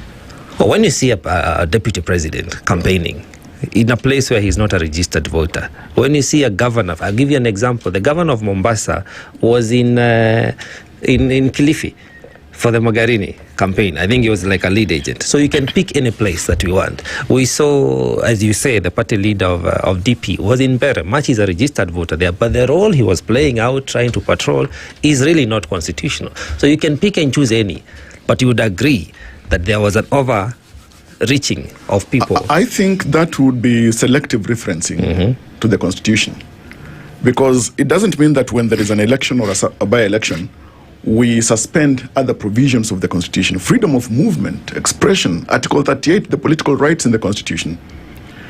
The right to belong to a political party, campaign for a political cause. You can choose to campaign while you are moving from place to place. And that freedom is sheltered by the Constitution. That we must agree. So it's not suspended during an election or a by-election. What we must agree is that violence of any kind should not be part of our acculturation in our democracy. Secondly, when you look at the violence in Western Kenya, and agreeing with Dr. Muluka, it is predicated on political territoriality for dominance. There are certain individuals who think that they must remain the voices of certain regions. That aspect of territoriality and anxieties or fears of knowing that your time is past or done is what is leading to all this. And so I'd agree with Dr. Muluka that in Western Kenya, that violence was in fact perpetrated by individuals from the very Western Kenya. Mostly organized by them. Because of the politics of dominance. We must call them out. Beyond calling them out, investigations must be conducted, action must be taken, they must be brought to book. And that's why I call out institutions. For the parties that have violated the political party code of conduct, there's also the elections code of conduct. I mean, these codes of conduct, these regulations, these laws must mean something. Okay. Not just to political parties, but to ourselves as voters. And the body which essentially would then be able to do this, or should do this, calling out to an extensive degree, is the IEBC, having seen that there could have been electoral misconduct that took place, because their job is to oversee the process of, and these things happened during the process of, right? One would assume that they would be one of the bodies that would call out. Correct. One of them. IEBC must pull its pants from around the anklets to the waist. Okay, so then there is an agreement already that there is a heavy indictment on the IEBC as concerns the process of these by-elections, which could lead also in the direction of what Dr. Muluka has said. It's not just the violence that we see, but it is also the conduct of the body that oversees elections from the very beginning, nomination process, through towards confirmation of candidates, through towards you referenced the fining of individuals of 2 million shillings amongst the two of them. And then what we saw yesterday, the vice chair of the IEBC, Fatima Arafat, did a spot check. And according to her, everything was okay. Do we see that already there might be compromise, not for foul play, but compromise on the responsibility, dereliction of duty by the IEBC in the way in which a lot of these processes carried out? There should have been immediate calling out of violence. We didn't see that. There should have been immediate calling out of misconduct. We didn't see that. We can't wait for next week and they say, oh, by the way, last week, what happened during the by-election shouldn't have happened. Should have been yesterday on the spot. No, Dr. Muluka? I agree. And it's the nature of new brooms to sweep clean. So rightfully we anticipate, and legitimately so, that IBC, newly constituted as it is, should conduct its business, especially led by the commissioners, in a very adroit way. But it does not fall only on the shoulders of the commissioners. The entire IBC, including Secretariat, we need to see an entire IBC conducting its business to the satisfaction of our democratic process, because the Constitution bestows upon IBC the sole duty of conducting, overseeing free, fair, verifiable, and credible elections. And that's why, when you look at other political players, Dr. Muluka talked about or made mention of the United Opposition. I heard, and we all did, the Wiper Democratic Patriotic Front leader, Kalonzo Musyoka, saying that some IBC officials had been compromised. He did not mention which particular stations, which particular IBC officials about whom he had credible information that they are compromised. Because for purposes of aiding and not abetting crime, because that's a criminal activity, and it must be dealt with within Chapter 63 of our laws, that's the Penal Code, we need to have had those individuals mentioned so that action is taken, because he mentioned this a few days to the by-elections, so that appropriate action is taken. And so, while we condemn IBC to a great extent, which is proper when it fails, it's not about hitting it with a sledgehammer all the time. When, for example, if it's a question of cases of bribery, for any person, either from whatever political party who bribes, there is the gullibility of a citizen, a civilian, a voter, who is ready and willing and availing himself or herself to be bribed. And that is why I talked about our political culture. We must make some of these offenses, or shunning these offenses, a personal issue. We must say, Javas, you must not engage in any acts of corruption, acts or offenses related to election. So we must start by making it a personal issue. So we must fight all these ills within our democracy from various fronts. That we must do. IBC has failed to call out, and they should have called out all these acts of violence. But IBC on its own cannot apprehend the perpetrators of this violence, hence the place of the security. So I think when you look at it through the lenses of our history, after every election, look at even the Supreme Court decisions.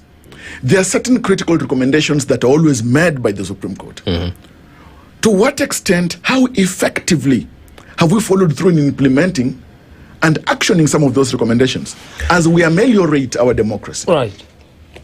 We have to also then, I think, Dr. look at the flip side of this.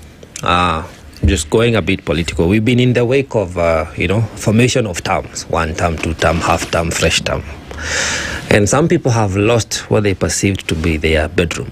If you look at the Mbere North outcome, it was perceived to be this united opposition, 1-term fraternity, but they have lost to their opponent. And you can pick and choose and see how some wins were not expected to happen, given the popular vibe of the people and where they're trying to lean. Is it to say that some strategies are not working? Just before you respond, I remember the party leader of DCP cut short his trip in the US, saying that he's rushing to organize by-elections, and he fielded very few candidates. Well, and UDA has chased him out of town. Luckily for him, he's out of town already. Okay, Dr. Invasion of somebody's bedroom is a very dangerous undertaking. Correct. Yes, in the case of Malava, we have had a resident tourist. We have had a resident tourist in the bedroom in Malava, and it was this resident tourist who called the election. Posted a congratulatory message in social media saying congratulations to my good friend David Ndakwa, whom, as you are aware, I have withheld my own congratulatory message. Right. And he remains my friend and my brother. When we meet, we can eat chicken, but we will not talk about his victory if victory it is.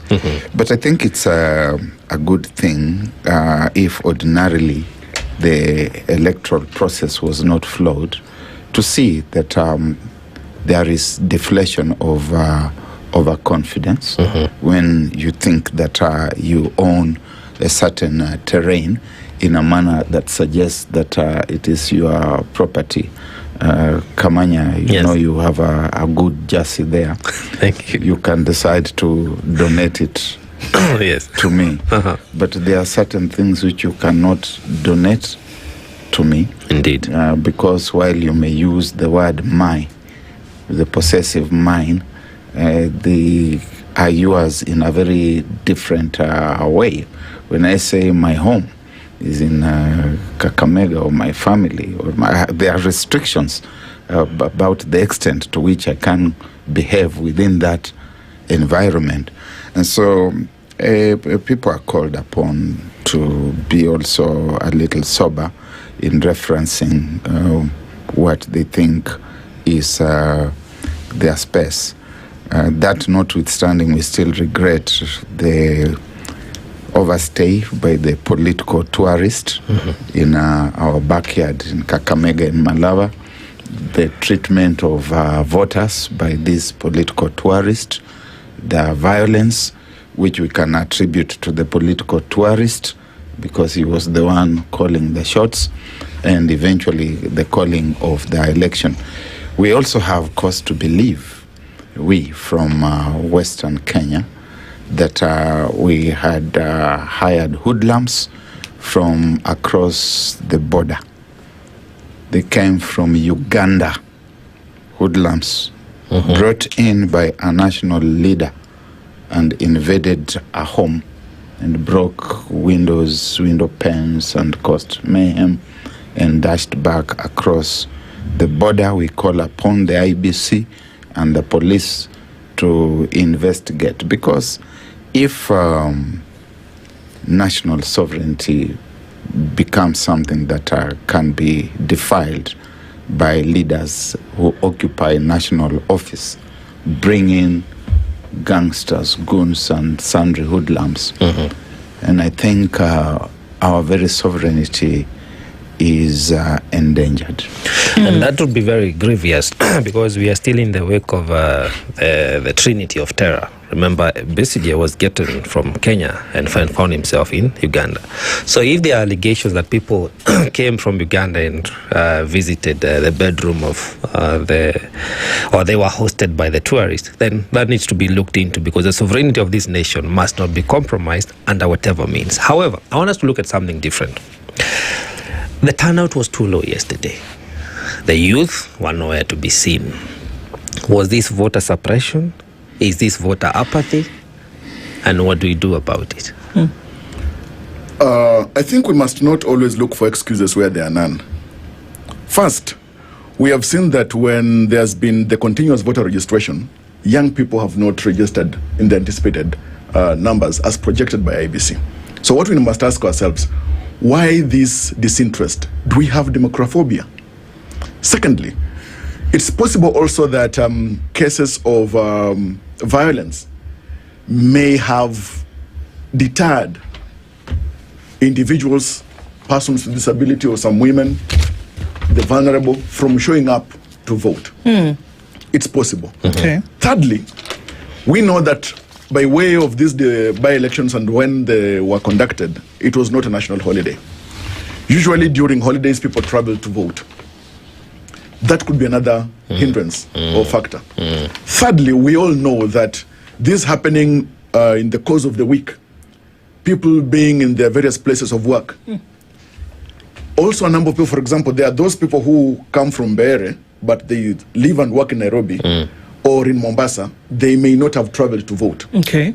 So there are multifarious factors that may have contributed to that low turnout. But then again, there is the voter apathy. Sure. Before you go to the next voter apathy issue, all those factors having been considered by a body that is required to run the process, should those things not have been taken into consideration? That number one, you're holding a by-election on a weekday. Number 2, you're holding a by-election for registered voters who may or may not travel from one region to another and then cannot make it back to the place where they're registered to vote. It seems like it's not rocket science that those would be limiting factors towards voting. Why would the IEBC not take that into consideration? Also, let me take you to Kariobangi North, where not even 30% showed up to vote. Not 30%. That, if it was 50%, one would say, okay, maybe we're half-baked. But not even 30% showed up to vote. And mind you, from pictures, and that's one of the things that we can do with media, from pictures, there were people, many people around the area, but they were just not voting. I would agree that maybe we are not, there are cases of being half-baked. But also there could be a case of not being interested to bake at all.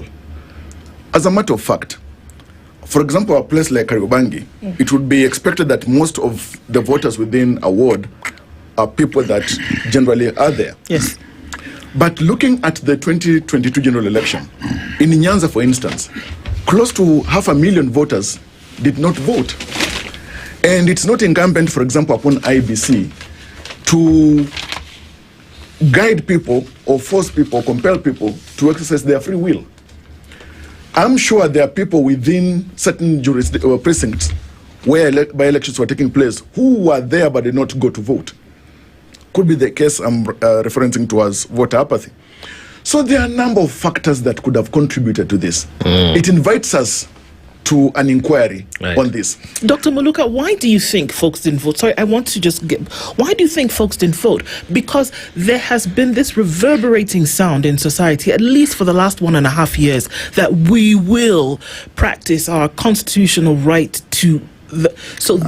if it was a dress rehearsal for 2027, wouldn't we have seen that then people in those areas who had registered to vote would come out and vote, number one, and then number 2, before that would have registered in huge numbers if the societal noise we were hearing was that folks were going to use that power to make a decision? I think I agree largely with Javas. The possibilities that he has suggested, and I would go on to add a couple of other thoughts. Remember, at this point we are just reflecting, doing conjecture. Number one, when we look at the youth, especially the Gen Zs, within the electoral areas that we have just had this poll, it was probably not possible for most of them to vote because voter registration was closed down in those particular electoral areas.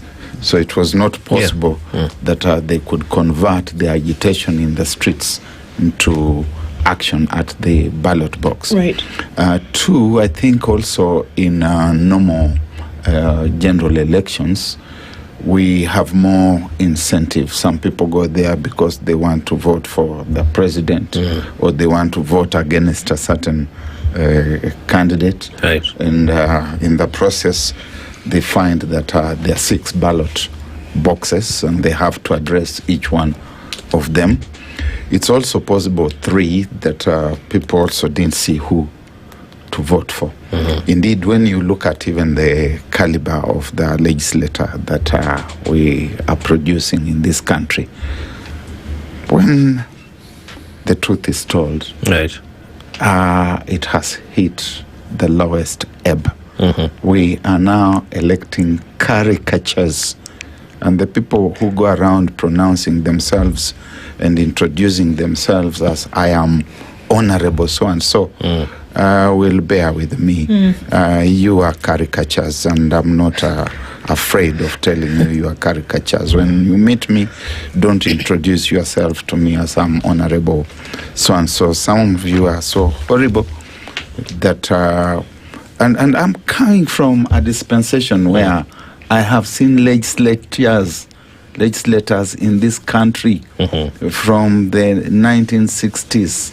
I was there when we were electing the parliament of 1969. I was a young boy in Jericho when Jael Mbogo was campaigning in Bahati, and other candidates were people like James Murioki, who went on to become the MP in 1974, and Mwai Kibaki.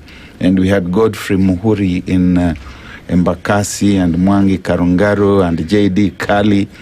My friend, we have sunk, and we're getting to a point where the electorate also gets disillusioned when it looks at the behavior, the character, and the people who are on offer as candidates for these various offices and positions. And when they look at the tourists who are coming around to campaign for these people, they cannot get persuaded that they have a good slate to choose Could it be, as we get to the tail end of it, Dr. that since people, as you say, are not persuaded by either formation, they chose not to engage? Because either way, they want to get rid of both of them. So we can let you have it this time now, but as we move on, you are not an option. None of you is an option. Could that also be a possibility? Yes, that is the possibility, that none of you is an option. And then very finally, there's the question of the fundamental difference that your being there makes in my life. We have gone through 3 years, 2 years without an MP, and we have lived. We can finish. So we can finish. Right. You are not going to make any fundamental difference in my life, and I'm not going to waste my time standing on queues to vote for something that will not make a difference.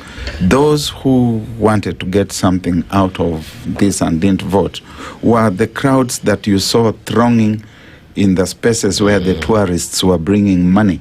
And they got their slice, and they moved on.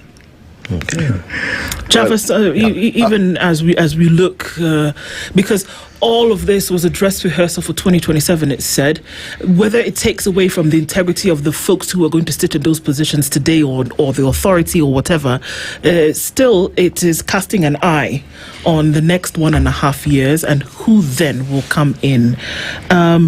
Barack has already given his doomsday announcement, and he says, watch out, because if the violence and the destruction and the lackadaisical manner in which some of these things were handled is anything to go by, 2027 is going to be this on steroids. Is that the forecast? I think, agreeably, Dr. Muluka has given a latter-day Cassandra's perspective. And it is important that when we imagine 2027, we need to do better in terms of preparedness at institutional level. But then again, of course, there was the absence of the euphoric factor of the presidential candidates and the pre-election coalitions, because those ones also galvanize the momentum that lead to the election. But as Saul Alinsky would put it in his Rules for Radicals, at times, you have to go beyond the experience of your competitor or your enemy, and that informs issue strategy. Politics and its outcome is all about numbers, strategy, influence, etc. I am sure if we are to be true to ourselves, these by-elections are an opportunity for all players, political parties, individuals, aspiring candidates in 2027 to go to the drawing board. That there is much they need to do at the individual level, at the party level, etc. But what is the motivation that makes politics in Kenya not just this expensive, but a do-or-die situation where colossal amounts of money are used? In the end, I think whether it is demotivating politics in the end to make it less lucrative so that individuals are legislators, representatives, and servants to the people, I think time has come that we must ask ourselves, what kind of democracy do we want to have? What's the direction of Kenya's democracy do we want to go? Because if these things and all these happenings in every election are a barometer, then there is cause to have ourselves interested in the general affairs of Kenya's democracy present and going into the future. Right. Finally, from you, Dr. Maluka, the people who we would assume at the center of all of this when it comes to democratic governance and everything else, everybody seems to know, okay, people have to pull up their bootstraps. IEBC has to do better. People who want to be in these positions need to strategize better. But what about the people who are making this decision about who comes in? What must Kenyans do? I think every Kenyan has a responsibility to register as a voter. And every Kenyan has the responsibility to go to the ballot box and to cast their vote, based not on inducement, based not on intimidation, not on fear, based not on clan and other ethnic-related considerations, religion and all that, but on their conscience, on the belief that this is the best person to lead, this is the best person to represent me, this person can be a good legislator, and this person can make change in our Commonwealth. That responsibility every Kenyan has. And I agree with Javas when he says that our IEBC has let us down. It doesn't matter that they've been there for only a few months as commissioners. The basic infrastructure and substructure of IEBC has been there. Voter education should have been ongoing all the time, and voter education should be a 24/7 undertaking by IEBC, so that those whom you speak about, Ndu, are sufficiently sensitized about their role in this entire process. There's a lot to do. There's a lot to be thought about. We're going to see, of course, more results and then meanings of that by the end of today. But that we keep these conversations going, that we have this discourse, I think, is of the utmost importance. Because we can't be silent about the things that involve or affect our democracy in one way or another. Thank you both for being here this morning. Political strategist Javas Bigambo, thank you. Dr. Barak Muluka, Secretary General of the Democratic National Alliance Party. Thank you both this morning. Asante san. It's all a wait and see. It's 8:08. More conversations continue. Good morning.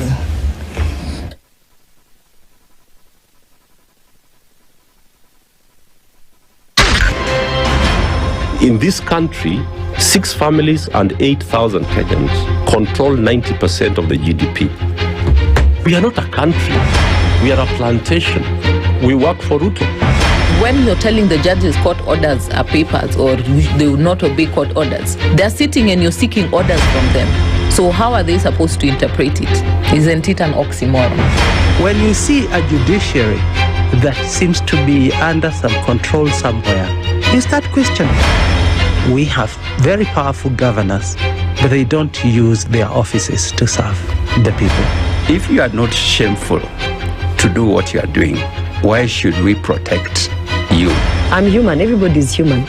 So when you're told, kuja tuongee, I mean, you'd be a fool to say, stagi kuongea. Conversations have to be had, you know? People in leadership should only go into leadership if they are ready and willing to change the lot of the people. The Situation Room, Kenya's biggest conversation. One of the things that are ailing our country is negative ethnicity. You find you as a state officer, instead of thinking as a Kenyan, you think like a tribal person. Let me tell you something. The biggest problem we have had in this country is a leadership deficit. There is nothing that you are going to do in the process of change if you are not a risk taker. So you really have to pursue your vision to a logical conclusion and even be ready to step on people's toes. When it comes to the economy, you can run away with it. They say statistics are like bikinis. They reveal a lot, but they conceal the vitals. And so government people would throw statistics at you and tell you they're revealing a lot of information to you, but it's really concealing the real vitals. We need to get out of that, because when we want to grow our democracy, one basic thing that really requires to be understood by the political class, by all of us, is institutions are critical. This is the Situation Room, the only way to start your day. If we just gloss over issues and hope that time heals, then we may find that in generations to come, we might be back at the same situation. And the whole thing is born of stolen elections. Spice. When it comes to the decisions you make, you must be independent. There's no way you can allow one institution to dictate to you how you're going to conduct your operations, how you're going to decide cases. It's a no. When you weaken the institution to the point where they cannot take action, then you realize that politicians have to come up and now start dealing with the issues. That conversation has to die. Our politicians do not like the hard stuff. We must insist on the path of doing things right, whether popular or unpopular. Money changes hands. That is a fact. If you have political goodwill at the highest top, like in Rwanda, then corruption will be an issue of the past. If you don't have political goodwill at the top, we will pass laws, we will amend laws, we will continue passing laws and re-amending laws, and nothing will happen. This is the Situation Room, the only way to start your day. The following takes place from 6 a.m. to 10 a.m. every weekday on SpiceFM. Presidency is fairly interesting in the sense that it will actually take us to a new consciousness. Swali zile watu waulizi na swali muuliza na shangala ni aje kwani huku kunaendaje? 30 billion shillings annually on travel alone in public service. A Kenyan can even demonstrate every single day of his life that Ruto must go. That is the only message of his demonstration. That is his right. That bribe blinds the eyes of the wise and subverts the cause of those who are in the right. This is the Situation Room, the only way to start your day. Mature, intelligent talk every morning. Spice up yourself.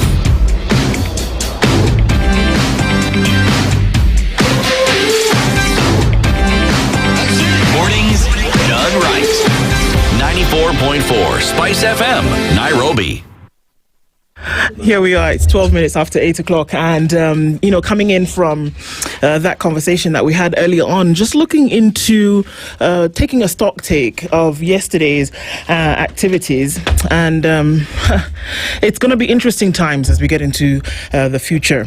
We're going to continue with another conversation this hour when we look at then the IEBC, the job that it's been given to do, and what it all means. Joining us this hour is we've had a conversation with him on many times before, but James Oswago is the former IEBC CEO, and he's here with us this morning. Major Oswago, good morning. Good morning. How are you doing? Cold but fine. You're cold but fine. Eve sometimes can do some magic. We'll see what she can do about that. Yeah. Thank you for being here this morning, for joining us. It's been a busy couple of months. With the formation of the IEBC, we had conversations with you before, and then we saw the formation of the IEBC, and now we've seen that they've been put to the test in terms of them coming together. So those are some of the conversations that we have as we get into it now. But before we do, I want to welcome you with today's proverb. We know how much you love that. Give me an easy one. Well, I'll try. This week, we've gone into a different African country every day. Today, by no special design, we finish those proverbs in Nigeria. And the southeastern people of Nigeria are known as the Igbo. And this is the proverb that we share this morning. You don't start looking for a black goat at night. You don't start looking for a black goat at night. How would you interpret that? Number one, black goats are associated with bad spirits. Are they? Okay. Two, darkness itself is something that Africans want to run away from. So in my view, you don't look for a black goat at night. I mean, there are certain things that you don't do. Yeah. Look for it during the day. Yes. Okay. No, don't look for it at all. There are certain things you don't do. Okay. All right. I think it's wonderful how we can all have different interpretations of different things. So you sat in the position of CEO of the IEBC in a previous time. And now we see the IEBC in its most recent constitution, and when I say constitution, not a document that it's led by, but constitution in terms of its makeup, then having to deliver in a very short time after that constitution.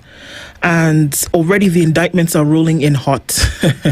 From what we see prior to the by-election and also what we saw yesterday, let's give an overall bill of health from where you sit, first of all, before we get into the details on the conduct of the IEBC and if it's been able to do what it's mandated to do so far.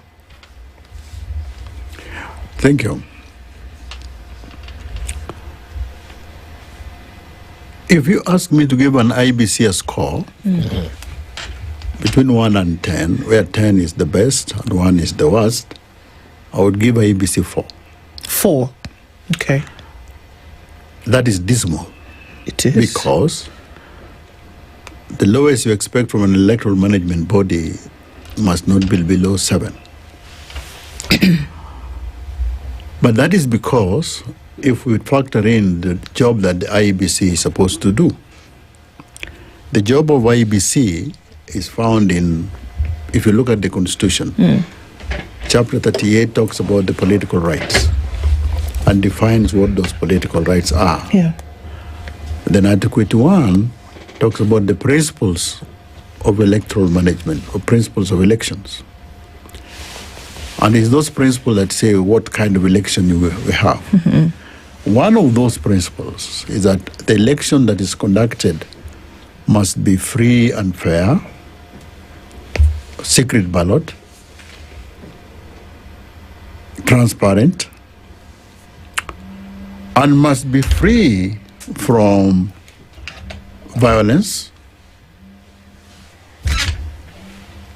improper manipulation, and corruption. And also, the last requirement is that an election must be conducted in a manner that is transparent, that is effective, and all those things. If you use that criteria, then IEBC has conducted itself in a very unedifying manner. But we are being unfair to IEBC because there is an organization called International IDEA. International IDEA is like the Harvard of elections. And in one of their stipulations, after a lot of research, it says that for an individual to be able to have the competence to run an election as a commissioner, you must have been exposed to election for a minimum of 2 years. The commissioners who are running in this election have been there for 4 months. Before that, IEBC had stayed for, I think, 2 years or so without a commission. And before that also, IEBC had stayed for about 3 years. Before the election in 2022, IEBC also did not have a fully constituted commission. Cumulatively then, in the last 6-7 years, IEBC has had a commission for maybe only under 1 year. So in the period, either they didn't have a commission, or they only had a commission for the 4 months before they ran this election. So how do you expect a body like that to have the capacity and the competence to run the kind of election that is envisaged in Article 81 of the Constitution? So you opine that from a best standard of practice, we do not meet the prerequisite of a fully fledged, functional electoral commission as a country. Is that the position when you look at now the performance? Because as you say, the international idea indicates at least 2 years of exposure and a few others to help you streamline, generate, and at least offer proper guidance in a manner of speaking on how to do the electoral management of the country where we are domiciled. When you compare those internationally best recognized standards in terms of the prerequisite requirements for the commission, doesn't have to be the commissioner themselves, would you say that then we are not fully in sync with the best standards of practice, and perhaps that's why we are always having to pick up the pieces after an election. No, what I'm saying is, structurally, you may have conformed with that. And you've created this body called IEBC. All right. You've gone through the process. By the way, one of those principles that are listed in Article 1 is that it must be done by an independent organization. So we presume that IEBC is constitutionally independent. So the question is IEBC itself, is this the, you are running, let me use the football metaphor. Right. You're preparing Harambee Stars, and you want Harambee Stars to go to next year's World Cup. And Harambee Stars, you call them 2 weeks before they meet Nigeria or qualifications, or before they meet Ghana, and you call them at our stadium. Then they're defeated. And we are saying Harambee Stars underperformed.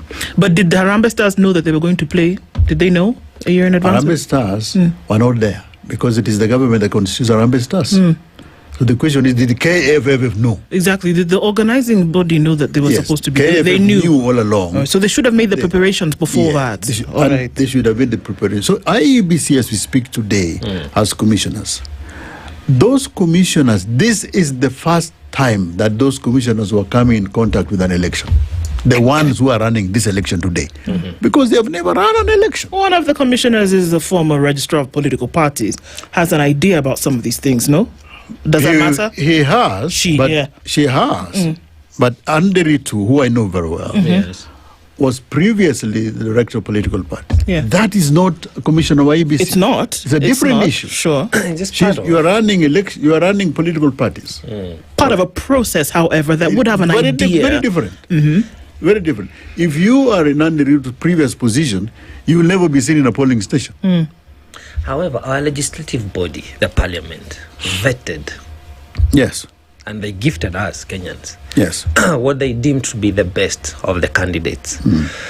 And then, rightly, as you put it, because, the proof is in the pudding, the kind of malpractice we see, inefficiency, incompetency, lack of regulations, lack of implementation of whatever mandate IBC is supposed to be, is just at another level.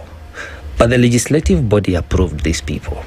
They knew they had not been exposed to an election 2 years prior to that process, as is expected. So then where do we as Kenyans seek refuge in terms of trying to have a functional and independent IEBC? Because we are building up to another election. They are not going to have another exposure, unless like in some, we just might have a by-election in Isiolo, courtesy of the late MP. But by and large, they are not going to have a major electoral exposure. So where does that leave us as a country? It leaves us in a very bad place. And it leaves us hoping that between now and the next by-election, between now and the next general election, IEBC would have gotten its act together. The commissioners would have matured, the commissioners would have learned from the current exposure. And from this current exposure, they would have been fully prepared to run the 2027 general election. But still, given that 2027 general election, you don't prepare for the 2027 election now. You start preparing for the next election after the conclusion of the previous one, which means the preparation for the 2027 election started in 2023 or 2022 with something that is called post-election evaluation. After every election, you do a post-election evaluation. Post-election evaluation is done by the entity that has run the election, but normally, in order to get a good job, you call people from outside, and they help you look at and evaluate and assess the previous election. Now, you can come and say, this is how the 2022 election was conducted. These are the changes we want to make. These are the improvements we want to make. So that result forms the initial template for the election that you want to run in 2027. Right. Now, you brought these people now. You expect them to start from that angle. Within 1 year and something else, run a general election. A by-election is not a preparation for the next general election. Because a by-election, both in terms of scale and in terms of technical sophistication, is not the same as a general election. Here, we are running election in a few constituencies. I think there's 6 or 17 in terms of scale and everything else. Politically, a by-election is a referendum on the government in situ. All right. But as far as the technical requirement of IEBC, a by-election is something that this is such an ordinary thing. This is such a day-to-day thing that is a routine thing. All right? That you shouldn't say that this one prepares us for the general, because a general election and by-election are totally different things in order, with scale, in everything else. So the question is, do we feel confident now that within this period we can prepare the IEBC in order to run the next election? Question number one. Question number two is, the IEBC works in an ecosystem. There are so many other institutions and so many other bodies that must work in sync with IEBC in order to deliver the quality of the election that you are looking for. It means, therefore, that if you want the election that is free, fair, and accountable, which reflects the will of the people, you will focus on IEBC 1, but you must also have an equal focus on other bodies that work with IEBC to deliver the election that you want. Such as whom? Such as, for example, take the political violence. Take the kind of speeches that we had en route to this election. All right? You would have expected this cohesion body to have teeth. Such that if you make the certain utterances, that other commission body would take action. But we know that they will call a press conference, they'll condemn you, and everybody knows they don't have the bite. Which means politicians have impunity. You know, you can say whatever you want. Right? Number two, take the violence that you witnessed in our election, in this election. Yes. IEBC in Kasipul find certain two I think participants, candidates, $1 million shillings. What you are expecting is, you expect next time, in order as preparation, IEBC would disqualify somebody. And whether IEBC can disqualify a candidate who they themselves had authorized, in my view, they can and they should, to send the lesson that we can do it in order to create the kind of election that we want. Have we ever seen that done, Bo? Because Major, so that's what would convince people, because we're saying that we need to then essentially corral IEBC to do certain things that would then give a position of confidence into the next election or any kind of process, whether it is the, restructuring of boundaries, if that needed to happen, any process that the IEBC then is mandated to carry out.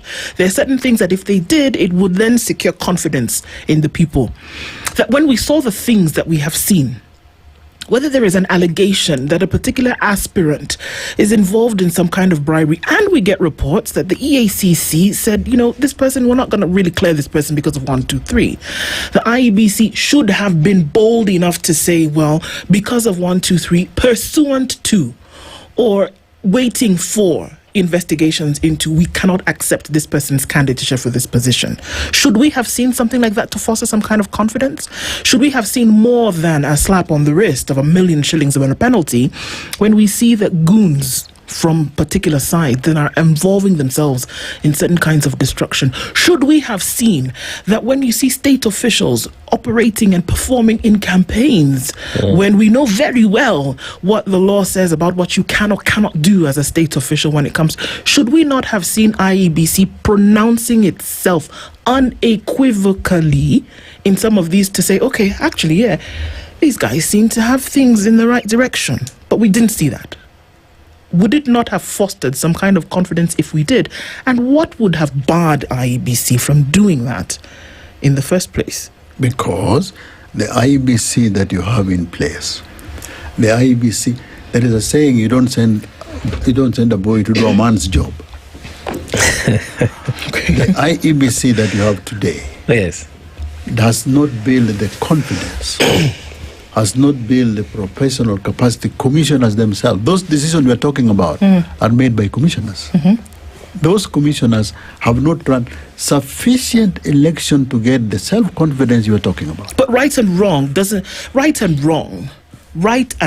and we're just saying this is the way, this is not the way. Certain things to be done according to the law. It's clear. You don't even have to think. The law is stated what you cannot do. That doesn't require you to be in a position for a long period of time to be able to say, hang on a minute, this is what the law says, this is what the law says you cannot do. And we pronounce ourselves on that. James, do you really think that somebody needed to have been in office for more than 5 months to be able to stand up and say, absolutely not? The law says we cannot, we will not. Let me explain to you something. Let's take a constituency like Kasipuru. In every constituency, there is an IEBC manager resident there. They used to be called constituency election coordinators. Now they are called assistant manager or some other fancy title. These are relatively senior person. They live in the constituency. They work in the constituency. They know the constituency. So when a by-election is due in that constituency, they don't need to be told by anybody else about the level of violence, about the political. They know what goes on in the constituency. And they're able themselves, because they also sit in the structures of security at that level. They're able themselves to tell you that this is the level of insecurity we're going to expect. But you expect once they have done that themselves, the security organization to respond. So what you expect is at some point IEBC should be able to call a candidate in private and tell him, this is what we are saying. This is the fact that we have. And if you exceed, this is what we'll do. All right? Given the evidence from the lowest level possible. All right.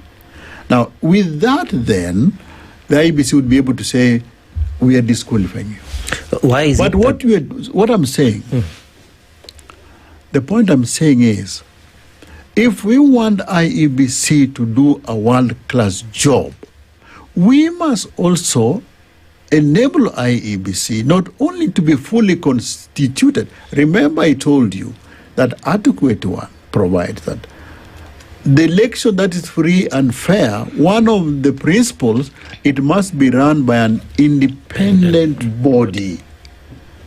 Correct. And you don't get your independence from because you have taken an oath. Your independence starts from the recruitment process. So our interest in IEBC now should have started, is this a truly independent body, the way they were constituted? Number one. Now, if you are happy with the way they were recruited, then it's okay. That's what you will expect. But IEBC does not recruit itself. Correct. Okay. There is somebody whose responsibility is to recruit IEBC. Like when IEBC has, for example, 4 years without commissioners, what do you expect IEBC to do? There is somebody else. What I'm trying to say is we don't have commitment to democracy we are going through democracy as some form of pageantry, as some form of process. But we don't have that commitment to the idea and the practice of democracy. We are doing democracy and election as a calendar event. Now, let's take and because we take it as a calendar event, Right. this is something that is scheduled. So we say, okay, 2027, let's do an election. Even today, as we're going to that election, you've heard Okoh Mtata saying he's going to court seeking a declaration. Yes. Justin Muturi going to court seeking a declaration. The thing they're seeking declaration on is whether the results at a polling station is final. But it has been said it is, Oswald. Number one, that has been said for a million times. Yes. Right. But is that the most critical thing in IEBC today? Today, as we speak, there is violence in election. Yes. Today, as we speak, there is bribery. In any political dispensation where the outcome of an election is predicated, can be predicted based on the resources you can mobilize, you expect the kinds of things we are seeing. So the biggest challenge to our election today, and the biggest challenge that must be fought by IEBC and everybody else, is the prevalence of money in politics. You saw open bribery. Maybe you didn't. We did. Where blankets are given, I think like that. Anywhere where money is the motivating, is the moving factor in running an election, everywhere you expect polarization, you expect extremism, you expect impunity. Allow me to take you back just a bit to the... Our people who are supposed to be putting the level playing ground, Yes. so that we get the election they get distracted by issues like what we just mentioned. And they lift their eyes from the matters that are critical, the matters that can inform the election that we want. Today, I repeat myself, the biggest challenge facing Kenyan democracy as we speak today, and it will be there in 2027, is money in politics. Okay. So, tantamount to buying of votes. Yes. Because you sway people from the issues that should be focusing on and the voice of the candidates that are vying for positions. And IEBC can do something about it because you have political parties' campaign finance bill. But it is the role of members of parliament. You expect somebody like, I'm sorry to mention names, like Okoh Mtata, instead of going to court, I would expect him to mount a comprehensive legislation to do with financing of the campaign. Election finance campaign, election finance monitoring, election finance enforcement. To put the rigorous process of knowing how much money you spend, how much, and if it is found that you've spent more than you've declared, then something happens. To disqualify. Allow me to take you back just a bit to the constitution of the IBC, because it was such a thorny issue, you'd recall. Some political parties felt that they are not being represented. In terms of standard and best practice, if we are to borrow from what we're saying, the international idea and other quarters, what would be the ideal way in terms of process and procedure of getting our commissioners? Somebody called Professor Stephen Levitsky wrote a book. This is a professor from Harvard University. And I'm sure you've read the book or you'll familiarize yourself. Yes. It's called How Democracies Die. Everybody in the US these days have read the book.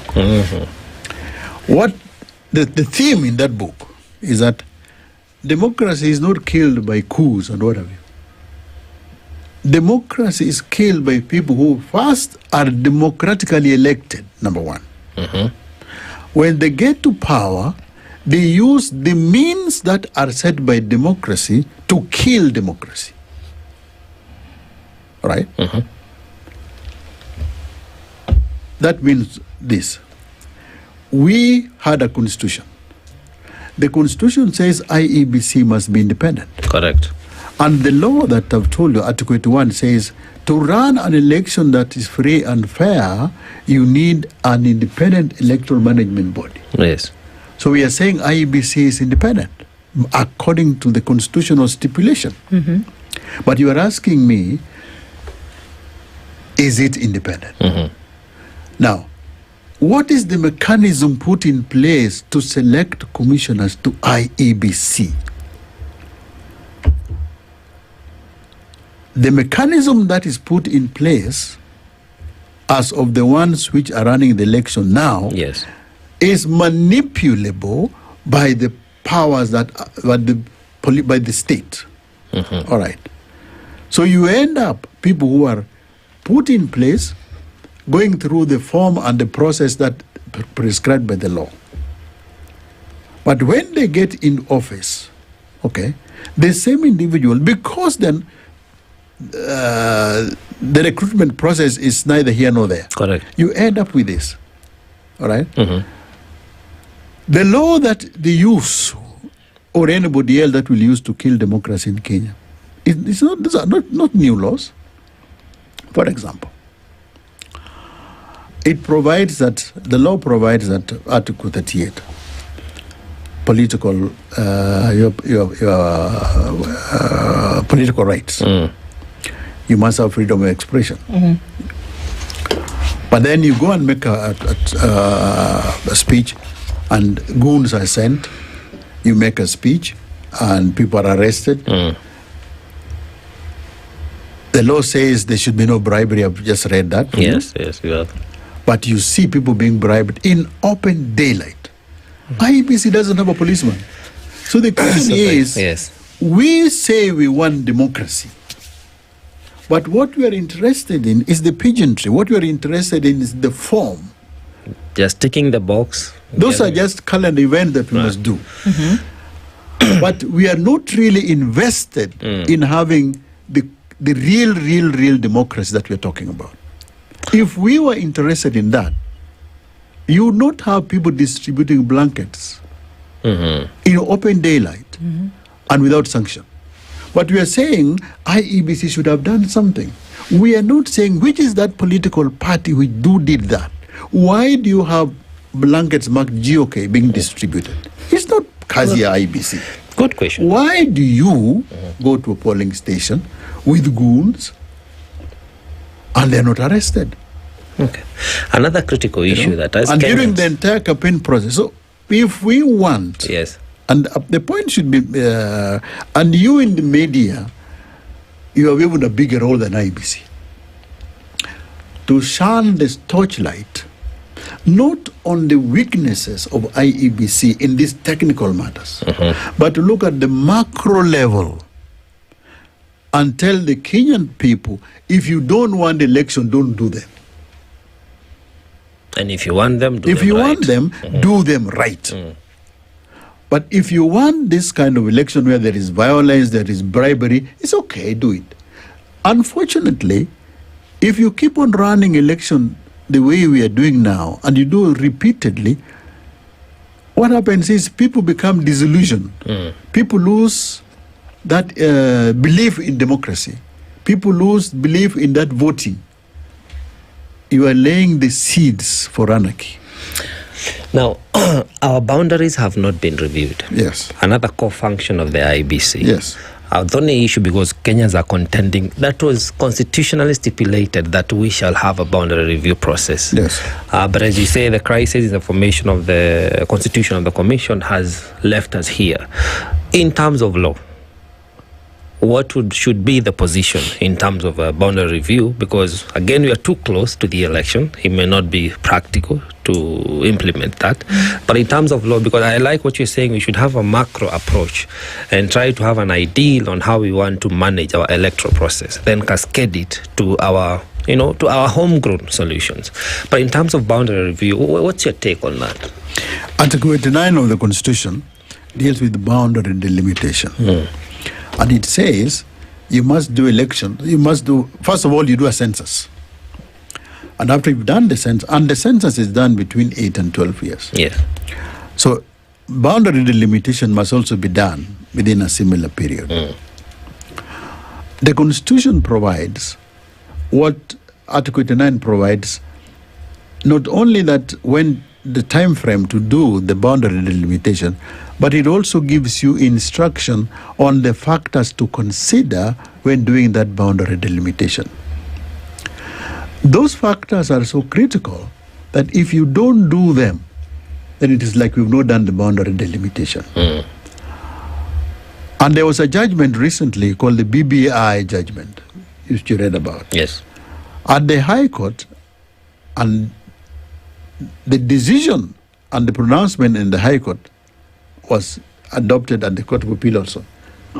They said that there are certain things which you must do in boundary delimitation, which if you don't do, it is like you've not done a boundary delimitation.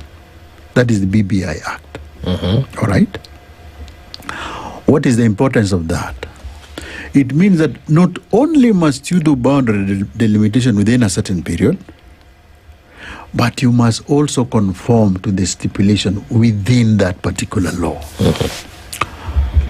So can we do boundary delimitation? First of all, we are out of time. Yes. Secondly, the Constitution talks of something called population density, population quota. Yes. The population quota, you divide the number of constituencies in the country by the number of the population. Once you've done that, then you say that is the population, maybe 150 so. Yes. It means that the Constitution provides all these constituencies should be as far as possible have the same number of voters. On aggregate, yes. On aggregate. You do that to avoid something called gerrymandering. Now, gerrymandering is an American thing, but it is also here and everywhere else. You want to avoid that. So that all constituencies are more or less of the same size. As we are speaking today, regarding the last census, the census for Northeastern Province was dismissed by the High Court. In other words, the census that we have, which can be used for a basis for knowing the population quota, is not there. It's incomplete, so we cannot work. It's not there. So how will you do boundary delimitation? Number one, let's start from there. Right. How do you do boundary delimitation? It is not IEBC. See? Forget the issue that I told you, that in order to do boundary, there are things that you must look at religiously. And the BBI Act has already said that this is how to go around it. But now there is this issue that you need to have one of those things that you need to file is population quota. Yes. Because that is why you're doing the duplication. It's about the people. Yes. The census then should happen as a basis. Yes, because the last time it was done, there were about 26 constituencies which were protected because they were falling below that standard. Yes. But that was a temporary measure. In the next dispensation, either you will retain that or you now revise them, absorb them, or whatever you do. Now that cannot be done. In my view, IEBC, the one we have today, does not have the time to do the boundary delimitation by 2027. The last time boundary delimitation was done in Kenya was, I think, 2012. Yes. The one we just concluded 2012. There was a commission that was formed. And that commission took about 2-3 years to start and finish its work.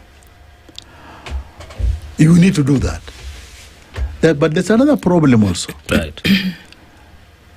The Kriegler Commission provided that boundary delimitation and running election should be done by different bodies. That is what the Kriegler Commission said. Okay. Our constitution ignored that. Yes. So that we have now fused together boundary delimitation and the electoral process in one organization. Now, if you had listened to Kriegler, we would be having now another commission doing boundary delimitation, and they would be ready, by the way, because it would be different from and it IEBC. would have happened at a different time, different people, okay. But now we put them together. So today we have one body that is running both boundary delimitation and also running elections. Now, you see, number one, does IEBC as currently constituted, do they have the capacity to do boundary delimitation? Forget about all those things you mentioned. Right. Do they have the technical capacity? Boundary delimitation does not mean having a map and a pencil, then you just sit and... That is gerrymandering. In order to do it properly, you need experts. IEBC today has got about 9 directorates. 9 or 7, I may be wrong, but 9 or 8 directorates. About, yes. There is no directorate called boundary delimitation. There is a department that is called boundary delimitation, which at the last time I checked was domiciled in the Department of Audit or something. All right. Okay. The name of the organization is Elections and Boundaries Commission. That presumes that elections and boundaries are co-equal. So there should be But function. here we have that organization that it is now. The part that is supposed to be co-equal is not even a directorate. It's a mere department within a directorate. So how do you expect them to have the technical capacity to do the boundary delimitation like the one that we are inheriting, the one that was done last 2012? Okay. So it's difficult. Do you blame IEBC for that? Well, I think Partly. there's a collective blame here, Jay, because if I'm in a position, there's the common adage that we hear that you can't expect to blame a fish on its ability to climb a tree. It's not made for that. The way the IEBC is currently constituted, there are certain things it cannot do, and that is clear. But whereas it's necessary for us to look at certain things it cannot do, for limitations of funding, for limitations of human resource, or for limitations of having not, charted the thing properly. But those are certain things that they cannot do because they don't have those provisions. But there are certain things which they are mandated to do that don't require resources that we still see it looks like an issue. Give me an example. So for goodness sake, the EACC was very clear that they had an issue with one of the aspirants that was then given essentially a green light by the IEBC to participate in these elections. That's just one example. The calling out of the violence that we saw, it doesn't matter who the violence was meted out on, that in this process, the referee of this process is the IEBC, and there were flagrant mishaps. But we didn't hear anything. If anything, we saw that there was a prancing about, and they were doing spot checks, and they were saying, yes, everything is going on well. That other people had to open their mouths and say, there's a problem here. And IEBC has been mum. That you get a slap on the wrist of a million shillings when we know very well that you know who was involved in the violence. But what we're told is that everything is going all right. You don't need resources to do what the law says. You don't need a directorate as opposed to a department to do what the law says. It cannot be a suggestion to obey what the law says. And that is where we see, James, that then the deficit of trust continues to grow, because anything that goes wrong, we'll say, you see, it was the IEBC. That happens. It happens all the time. So if you had that, and it doesn't really matter, the outcome of this, whether it is the people who won or didn't win today, or it would have been a different outcome tomorrow, these things still run through. That we don't see the robustness that would be demanded of a commission like the IEBC. And the question is that, and because you don't see that, people will, nature abhors a vacuum, James. So if you don't see that, what you immediately say, we've even seen the words today, there's compromise. Somebody's in the pockets of another person. We won't see that outright refusal of certain things or demand of certain things because somebody's on the take. That's what we hear. That's what we see. That's what we assume. And you don't need resources to follow the law. And I don't want to be taken as the defender of IEBC. But I want to tell you, having been in IEBC, and I've run more elections than anybody else in this country. I can brag about that. General election and all, I have done. Yes. And this way I've come to the conclusion, though, that we ourselves as a country, what we want is a weakened, what we want is a dysfunctional IEBC. We want something we can manipulate.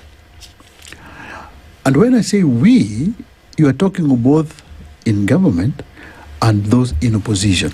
Because by now, what you should be hearing, people who, because you are in the alternative government, what you should be hearing people talking about today is joint people and not the government moving legislation saying campaign finance. Yes. You know, rigorous, comprehensive overhaul of the campaign finance legislation. That is what you are expecting. You expect somebody to say that this is what we want in the next election. Comprehensive. But what we are having now is we want a declaration of the court that when results are announced at a polling station, they are final. The court already did that. Adequate, and it's a small thing.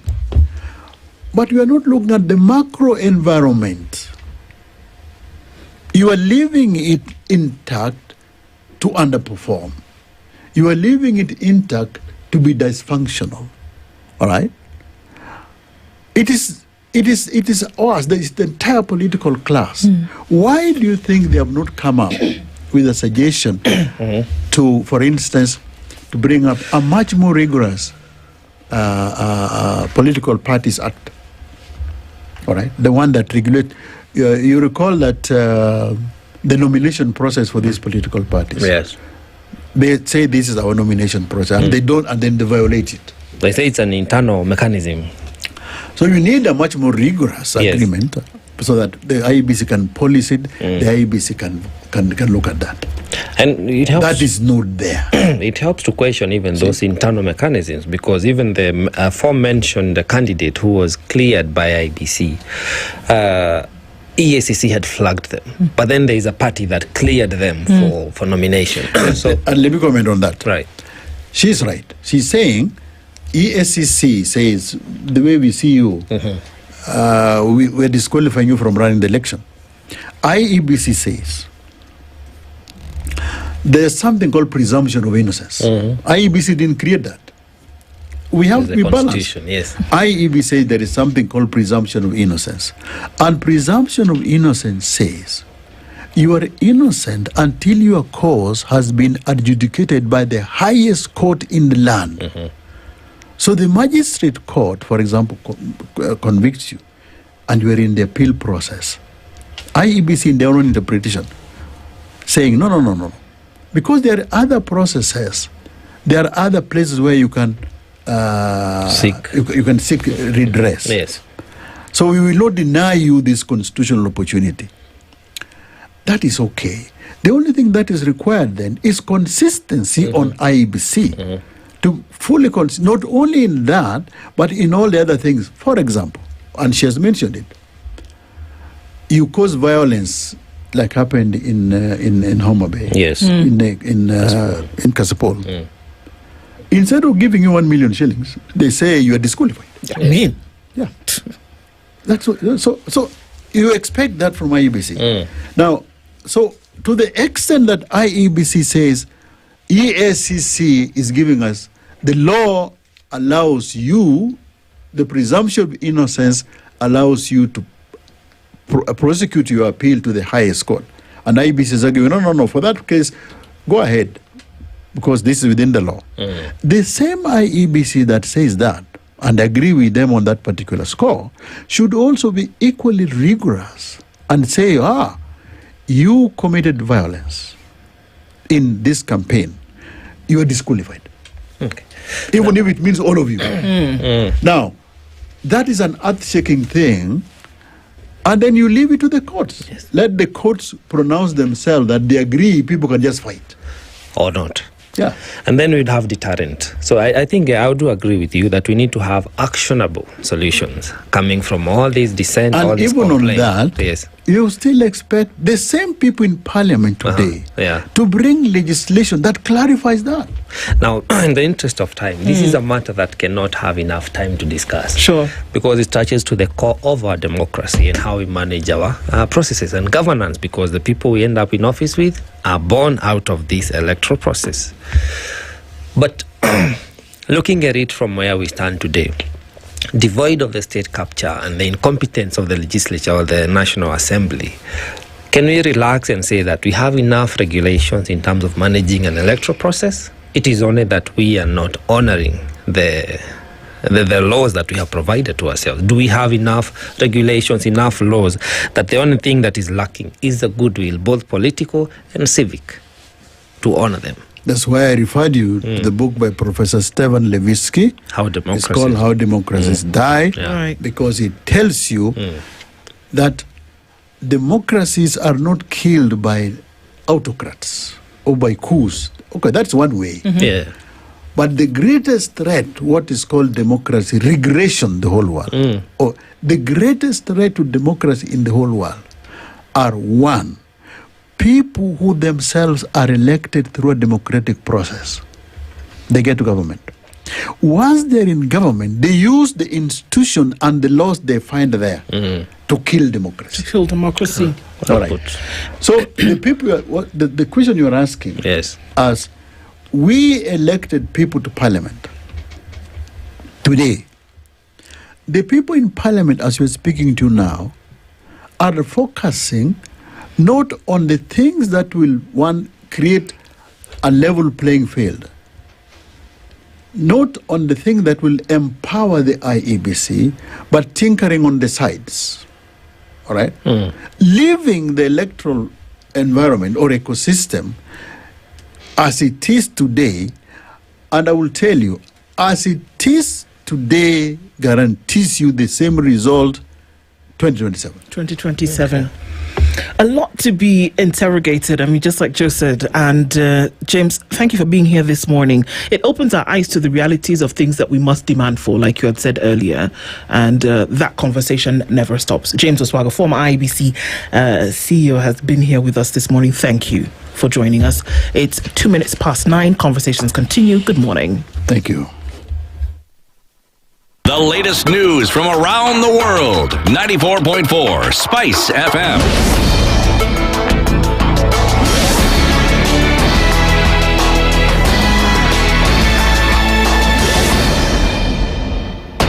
Nyamweya Amla Ubaga.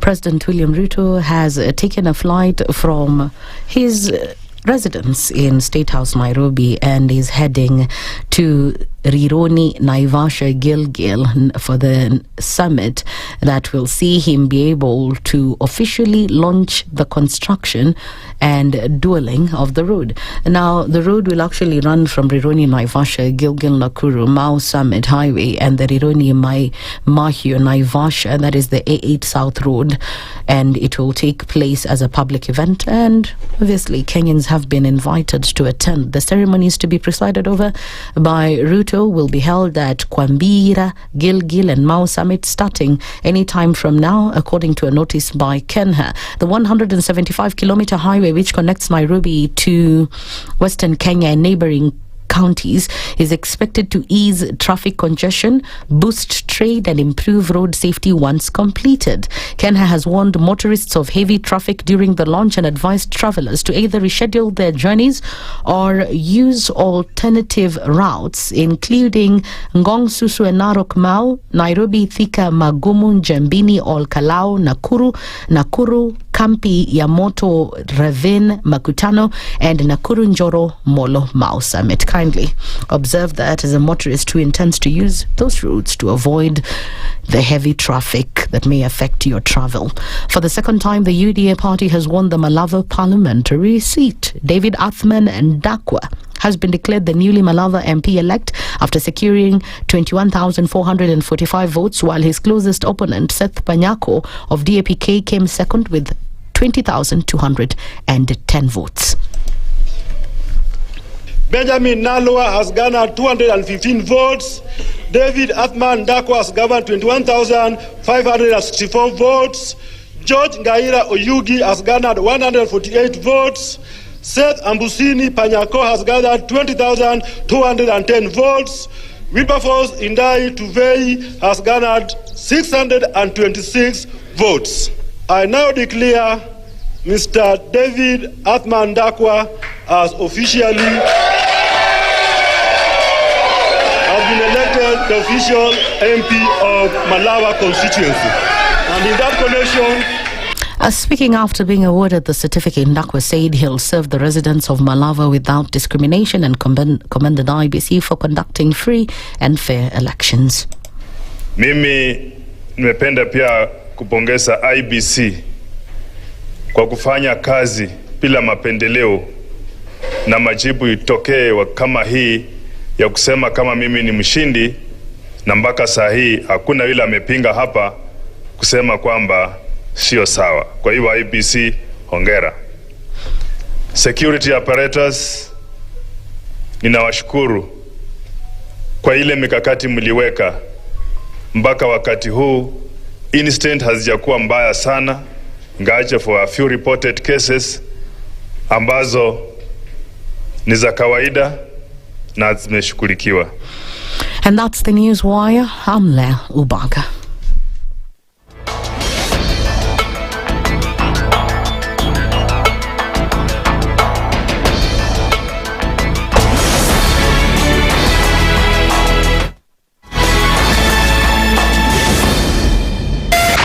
.4 Spice FM, Nairobi.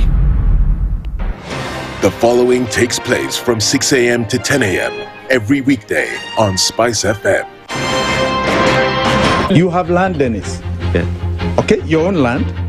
You use your own money to build it, and then you sell it to yourself. But we don't want foreign troops on Kenyan soil. But surely it goes a little bit deeper. This is it. If you find the tree is withering, then you call the person who is managing that tree. Come around. Yeah, Why? Tell me what is Well, first of all, what's the problem? Yes, what is the problem there? How do we expect ourselves to move forward as a country? The Situation Room, Kenya's biggest conversation. The following takes place from 6 a.m. to 10 a.m. every weekday on Spice FM. Presidency is fairly interesting in the sense that it will actually take us to a new consciousness. Swali zile watu waulizi na swali muuliza na shangala ni aje, kwani huku kunaendaje? 30 billion shillings annually on travel alone in public service. A Kenyan can even demonstrate every single day of his life that Ruto must go. That is the only message of his demonstration. That is his right. That bribe blinds the eyes of the wise and subverts the cause of those who are in the right. This is the Situation Room, the only way to start your day. The following takes place from 6 a.m. to 10 a.m. every weekday on Spice FM. He himself actually has admitted that he bribed members of parliament, so... he admitted that he bribed members of parliament? Well, when he said... The government. Yeah, when he said that he gave the 10 million was for what? We're always quick to point faults in somebody else before you look at your own faults as a person. If it was Kanu's day, hii amuka naye leo, ungekuwa umeenda bali sana hii. So and we must celebrate you. There are 600 million people now globally estimated to be living with diabetes in the world. So it is a major health problem. It's the largest single disease rising pandemic that we're dealing with right now. The Situation Room, Kenya's biggest conversation. Mature, intelligent talk every morning. Spice up yourself. Mornings done right. 94.4 Spice FM, Nairobi. It's 9 minutes after 9 o'clock and into the final hour of Kenya's biggest conversation, the Situation Room for this week and for November. We still talking, and the by-elections results are still streaming in. We're seeing what's going to happen, and folks are saying, okay, we're spending a lot of time on it. Yes, well, indicative of things that are happening in government, in society, and that we must talk about. We're going to continue that conversation, and we're going to look at it from a youth perspective and ask the questions that we thought would have been answered in this by-election, but clearly for a lot were not. And joining us to then be able to have this conversation this morning, two gentlemen. Joel Alwatch is a lawyer and a policy and governance expert and joins us in the Situation Room this morning. Joel, good morning. Good morning, Ndu. Karibu sana. Asante. Thank you for being here. Kamanya Wambio is the chair of the National Youth Caucus and is also here this morning, and it seems to be a bit upset. Good morning. Good morning, Ndu. How are you? I am not good at all. Okay, so I'm fairly disappointed. Fairly? Yeah. Oh, fairly. Maybe we'll put a smile on your face at some point. Okay, well, we'll get into that in just a little bit. You'll tell us what is upsetting you and see how we can fix it. Joe here to my left is the master fixer. Some of those things, so you could probably be able to offer a solution to you. Yes. Before that, let's get you guys to do a little bit of interpretation for us. Today's proverb comes, we've been looking at proverbs from different African countries every day. We normally do one African country every week. This week, we've done one from a different African country every day. And we finish in Nigeria today, where the Southeast Igbo say that you do not start looking for a black goat at night. You do not start looking for a black goat at night. Joel, let's start with you. What's your interpretation of that? Very interesting. You do not start looking for a black goat at night. Well, I would say, this is just my interpretation. Yes. That when problems arrive, it is very important that you don't make significant decisions when you're still having anxiety or you're unsure. So you take your time so that you look for the black goat tomorrow in the morning when you can see it clearly. Yeah, that's my literal no, it's not little. It's big enough. It works. It works. Does it? And you? Come on. I will relatively say the same, but when you do not start running when it's too late. And if that means you start running when it's too late, then have what it takes to catch up with the rest. So if it is at night and you're looking for black goat and it's at night, and if you leave the black goat outside in a field where there are dogs, there are hyenas, there are lions, so you better push up and have the big torchlights and run into the night, and you'll be able to project some lighting in the night, and you'll be able to catch the black sheep. That's interesting. In terms of projecting light into the night to catch the black sheep. Because either way, it's a problem. It's night has come. You don't have to wait for morning to start looking for the sheep. Now you'll find it dead or alive, and it is a gamble you cannot take. So you better implement a solution ASAP. Let's project into why Kamanya is not happy and to the happenings of yesterday and put them into a youth perspective. Some people projected that they owned certain bedrooms, but as a result would have it, those bedrooms have been raided. You could talk of Mbere North if you like. You could talk of Malava if you like. You as well could talk of the 2024 youth revolution, the onset of it, and the lack of the youth voice yesterday, and the low turnout of numbers.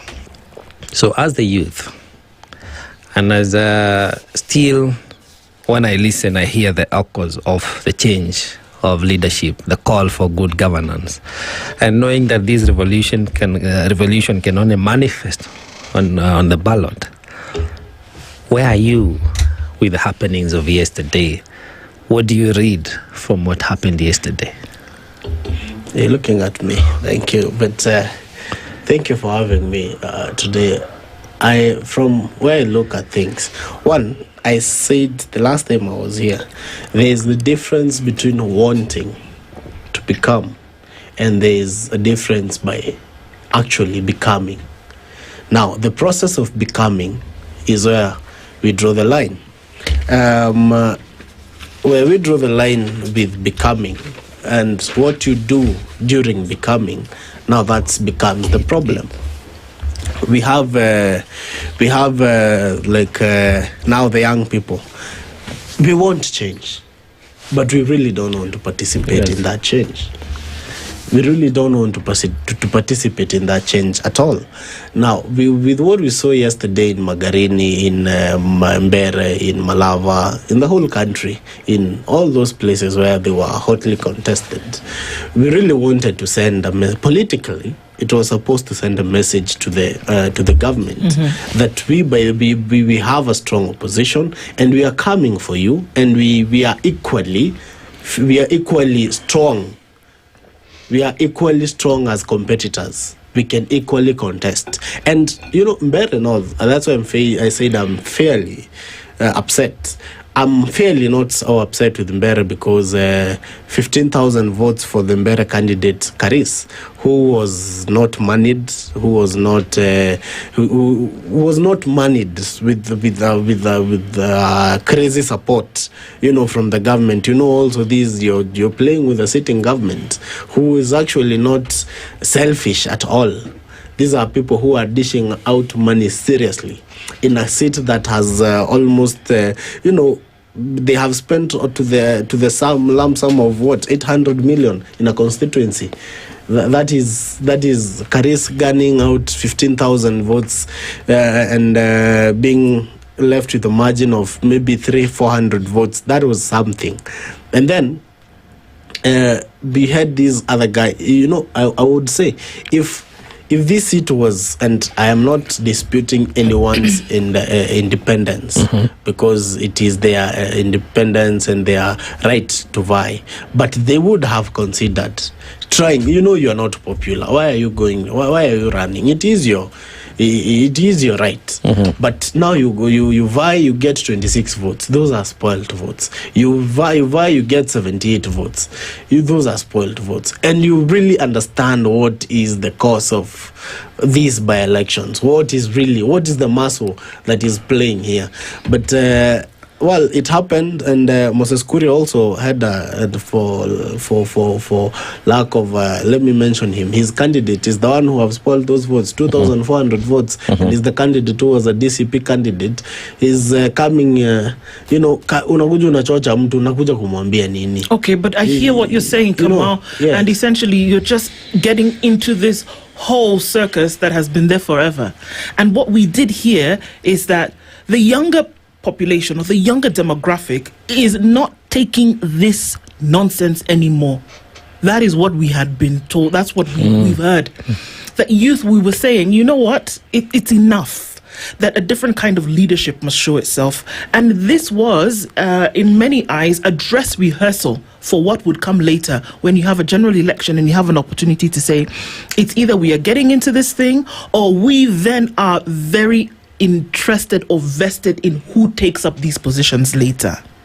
No, I'm saying we didn't see it. I'm disappointed with my young generation, with my generation, because we didn't see it. These people are the same people who got paid and ate good money and still went and voted for the government. And they're the same ones who are saying that we won't change. But not all of them, but fairly a big number of them. We really didn't send you didn't send a message that resonates with what we heard. Exactly. Okay, and Joel. It's disappointing because politically we cannot go anywhere if we can't.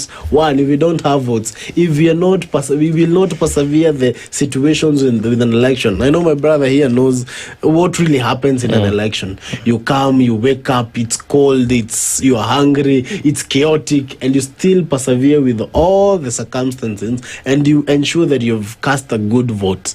If we will not do that, because this is politics and this is a struggle, it's we are fighting for freedom, man. So if we will not go for that, we are not free yet. Joel, Kamau is upset because people did not come out to vote. Is it it's very bad? I think number one, Or didn't come didn't come out to vote, number one. And also, we've not seen we thought that the minute IEBC says, okay, it's open, people come and register to vote, we would see the numbers go from you.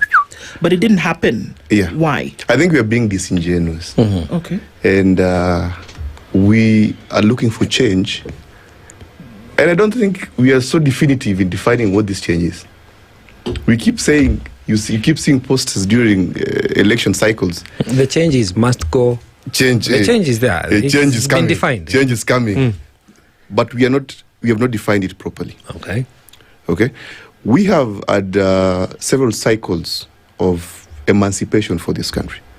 We had during Mau Mau into independence.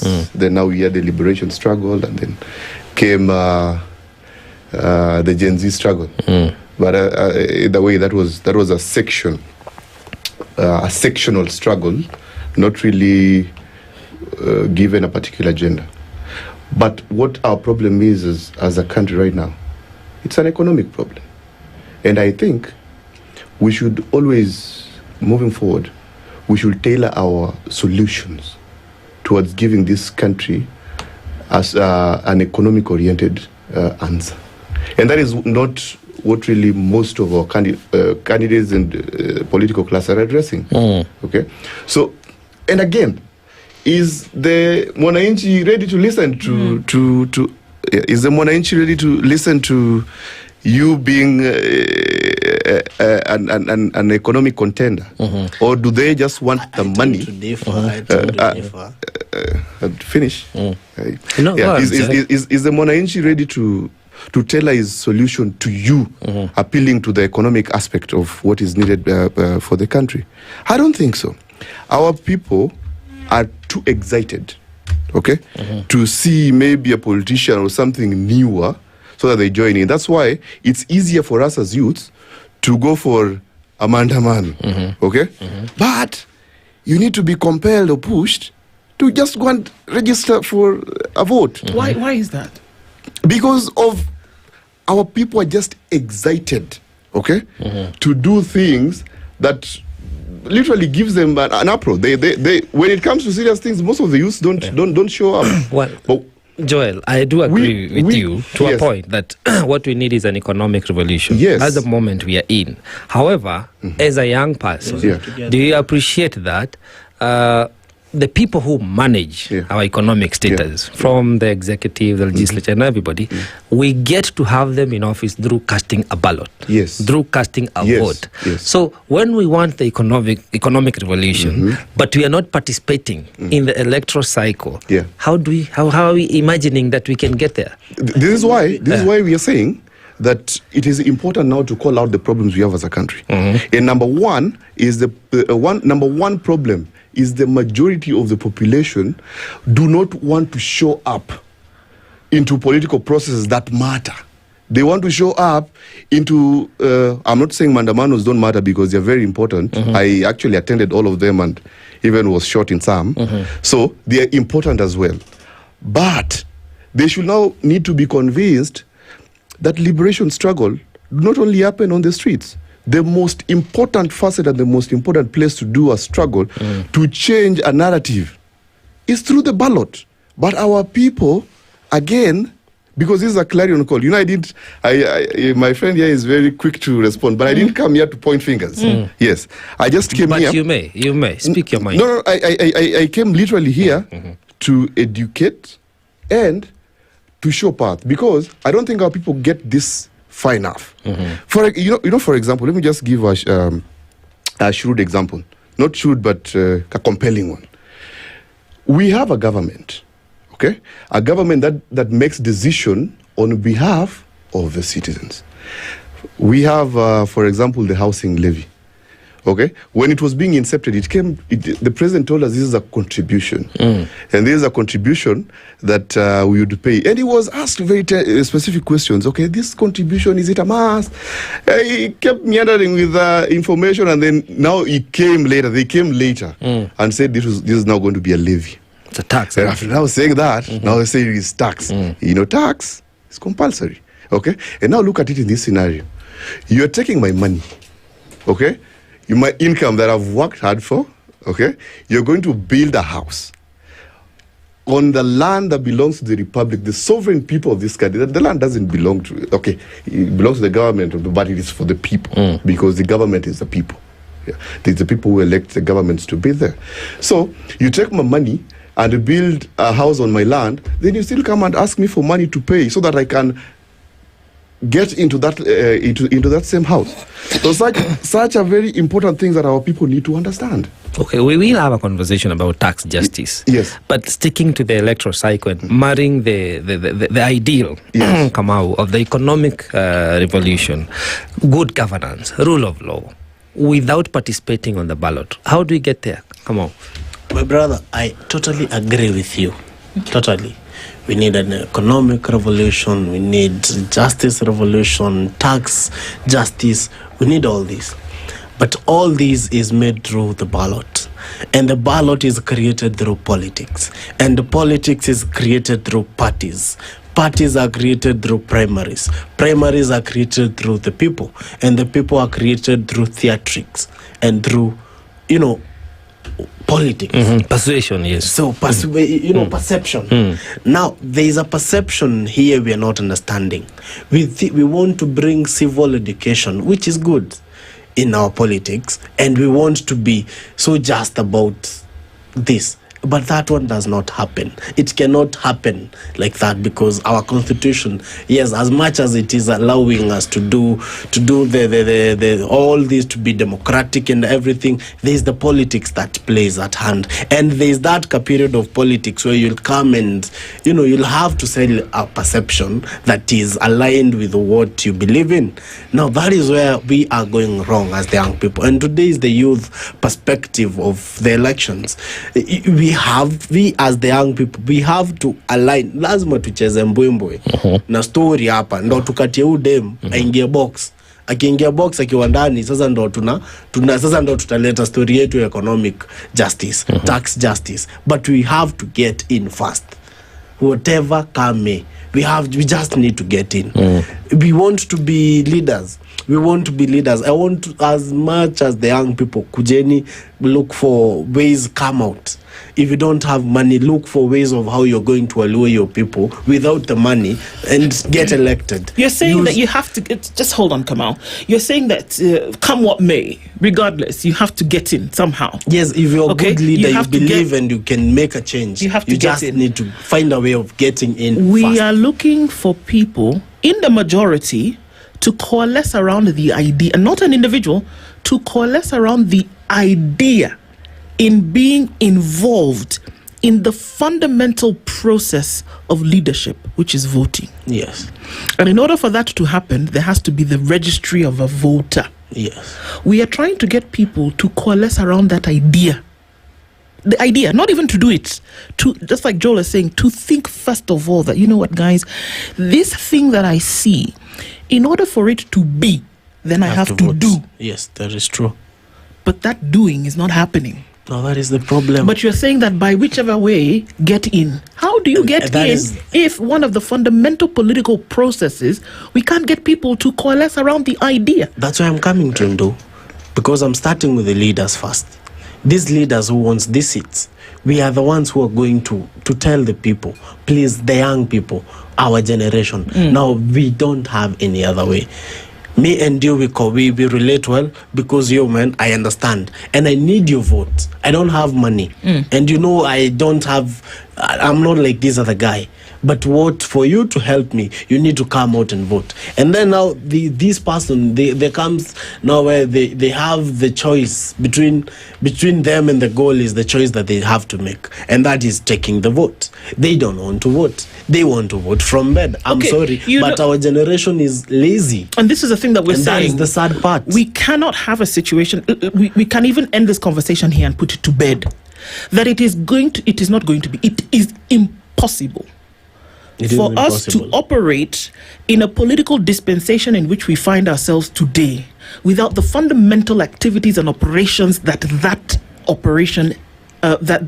dispensation requires. That is true. That is true. If you do not vote, if you do not Register. activate the process, if you do not register, you are not a participant in governance. It's simple.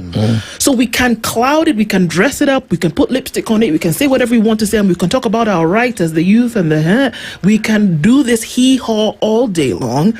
But if you don't come out, put your name on that register, you don't come out and activate that power that you have, this sovereignty that we speak about, you don't activate it, you will complain. 2026 will come, you will complain. And 2027 will come, we will complain. I agree with what you're saying, because the big number of voters, the ones who voted yesterday, are the same old voters. Most of them, they are not new voters. Most of those areas, because they are in the rural settings. Yes. Most of them, we didn't have much registration happening there. Those are the same old votes that were there last time. So why is now what I'm trying to say now, the young people in this country, they have to understand that the change lies within their numbers. They really have to wake up this time. They really have to participate in this independence, because we're in our journey of that liberation of the country. Yes. And we really need to take these votes. We just don't have any other way. We just need to come and wake up, whatever come, please, wherever you are, even if you're in Rongo University and you vote in Mombasa, travel all the way, have that card. Well, let me ask, because people, the youth are not lazy. They organized, they mobilized in 2024. They came out in almost all counties to protest, right? Yes.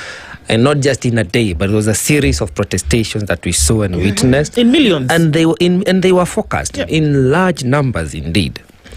But if we do understand that the only way to get rid of bad governance is by voting in a good system, and we are not again participating in the process, then where is the disconnect? Because we know we want good governance. We want people who will uphold the rule of law. We know we want to be liberated economically. We want a good country where we can protest and still go home peacefully, should there be a need to do so. But then we don't participate in that process. Yesterday was a litmus test to see how angry and how hungry are we for change? How ready is the youth to participate? Because a lot of youth, remember again, around 8 million people did not vote in 2022. True. We could argue and say some of them who are registering now were not registered as of 2022, so they could not participate yesterday. But a large number still would have mobilized if not gone to vote or even campaign for the youth for candidates that were there. We did not see that. Where is the disconnect? The first thing I say is we have to realize what the problem is. What is we that? have known what the problem of our country is. It's bad governance, that is it. Okay. Now, what is the solution towards it? To vote, as Ndu said, and also to register as a voter. Okay? And that is plausible. It's something that the youth needs to understand. Okay? You know, there's a time when we were going to school, these other kids are the ones wanabembelezwa. There's a time that you don't understand maybe a formula or something, and you'll be whipped to be told that this is how you need to do this thing. Okay, I'm not saying the youth should be whipped, but they should be given point blank what the situation of our nation is. Let us stop lying to one another. That we are not here to persuade people to do what is fundamentally they are doing, so that we can bring a change to our society. Because let us just be serious about these things. This is why I'm not saying that we'd go as a communist system, the Chinese communist systems, but mark you, if you do a small research, in 1978, China had a lower GDP as compared to Kenya, probably, and Tanzania. Yeah, something of most African nations. But what happened between 1978 up to date? It's not a miracle. It's not something that we should go to church to pray about, so that we can achieve such a great milestone of almost being close to the first world. Yes. Well, again, we can say that probably we are in different economic zones, but we could achieve much better. First, if we are just genuine by ourselves. Number one, let's maybe assume that the youths probably are not convinced about the leaders they are being given, the people who show up for elections. In prospect, I would say, I'm also still not pointing fingers. I don't want to point fingers today. I just want to be as lean as possible in my communication, so that people can get the major points, not that the tidbits of what I said about a given candidate to be taken outside there. One thing, the people who are who come out to be voted, we've seen most of them are in that DCI page. Involved in certain scandals, maybe fraud. We've seen most of those claims in the current by-elections. Is it one of the things? I'm just giving an open question. Is it one of the things that are protesting people from voting? I'm not saying it is. Maybe it is, but that alone should not deter people from registering and going to vote. Number two. Okay, sorry. Go ahead. Yeah. Number two. We have institutions, because these are things that we need to call out. As you prepare, let's say even as you prepare for a match, there are things that need to be laid. There is a line that needs to be drawn for a penalty kick, or there's a line that needs to be drawn that if you cross here, the ball is outside, needs to be thrown back. As we get into these electoral processes, we have also need to be genuine with our institutions. For example, IBC. IBC is an umpire in this situation. And here, you are playing, because our political system was not structured to favor the lesser in the society. That's why it's a government that vets. The government of the day is the one that vets who is going to be IBC chairman. And then it's the government again that approves. Okay? That this is the person who is going to be the chair here. So we have also to put rules clear. We need not to put gray area. As I say, the law is very clear.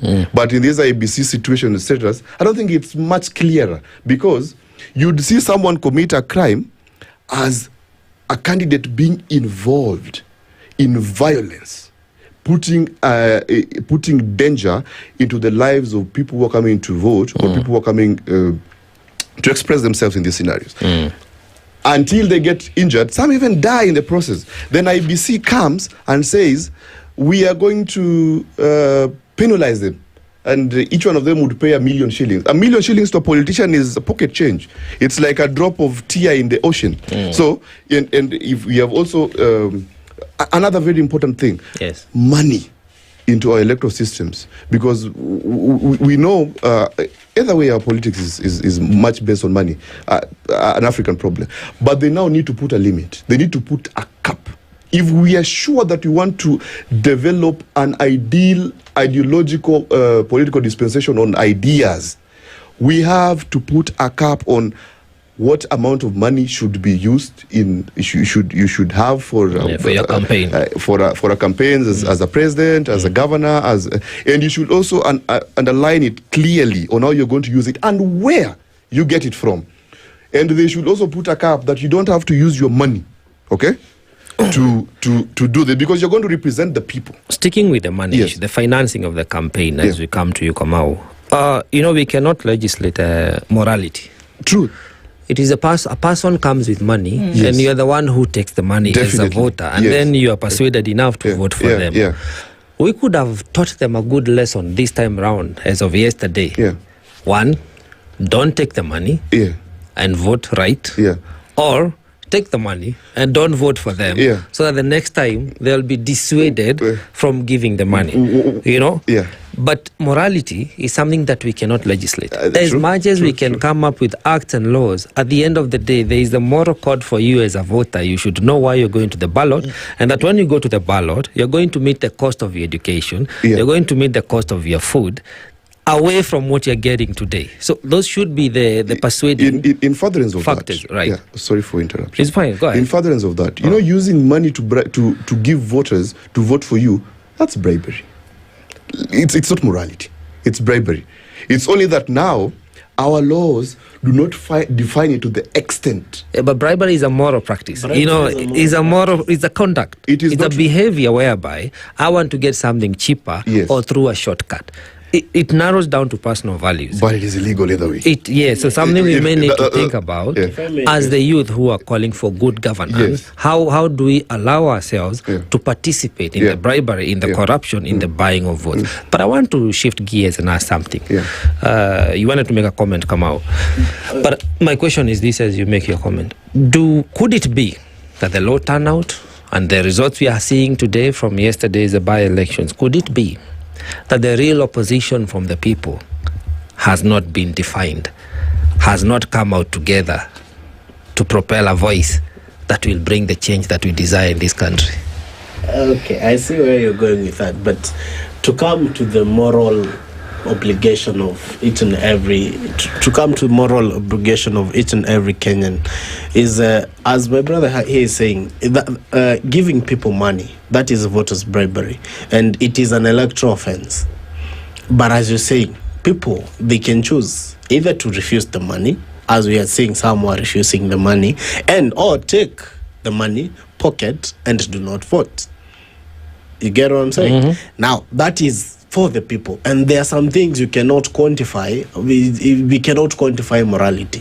That one is basically on someone's character, someone's view of things, of life, and that is actually the problem that we had. That even in the case in Malava, someone gave birth to a child, named the child Farouk. Farouk gave the rewarded that family money. It is still bribery, and you alluring the people to it is, I don't know, it is psychologically, we need to be studied psychologically as voters, because we need to come up with laws of how money should be used, because the amount of money that has been used in these by-elections, they are out of this world. Now, back to your question, if this by-election define that we still don't have a substantive opposition, to me we have a very substantive opposition, that has made the government have given the government a run for its money. A government that is spending almost 2 billion in an election in the whole country, with MCAs, MPs, Senate, they are sleeping. They cannot sleep day and night trying to dish out money. Why? If at all we didn't have an opposition, they would not be doing that. If at all we did not have a strong opposition, they would just be sitting and just doing what is supposed to be done. But now they are going overboard and bribing people. We are having cabinet secretaries whose constitutional roles are stipulated in the constitution, and they are administrative roles. But now we are having ministers back to the ground, everywhere, campaigning, dishing out money, trying to So we even having now people who are not even legislators or administrators; they are politicians. And we don't have a country here. Okay. And that is now where we're still going wrong. And that is why I want to applaud the opposition. They did a nice job. They did really nice. Could it be we don't have a formidable opposition yet? Outrightly, yes, we don't. Yeah, I'm very clear about that. I don't support the government. I have to be clear about that as well. Okay. Here's the thing. My brother here is saying that the opposition gave a government run for their money. It's not the government's money. It's our money. It's our money they're using for all that stuff. Okay? Yeah. It's our money they're dispensing out there. The opposition's role is not to give government a run for that money, which is ours. Okay? Is to provide something that is alternative, that is appealing to the people. Okay? It doesn't have to be educatively ideological. Even if it is that excitement that the government gives, give us that something that is commensurate to that. Okay? If that is what we want to have for our politics moving forward. We had, because this is not the first time we are having a situation of, let's say, a by-election of this kind. In 1964, 1965, when we had the transition from KANU into KPU, the Jaramogi Oginga Odinga's party, there were, when now that democratic dispensation could not work for the two, factions that led Kenya to independence. Jaramogi had to back off and form his party. And when they realized that, Nyamweya and the Kenyatta regime said that now it's time that if you are not you are an Ankanu member, if you are an Ankanu, you either relinquish your seat or you cross over. We had 9, they called them little general elections then. If you read the book by Daniel Branch, they called them little general elections. Yes. They went to elections immediately after that. Kanu clinched most of the posts. That is there in the public domain. But Jaramogi Oginga Odinga and his party managed some of the places. How did he do that? Because by then, even though money was being dished, but it was not that much as what we've seen today in the tunes of millions for a ward,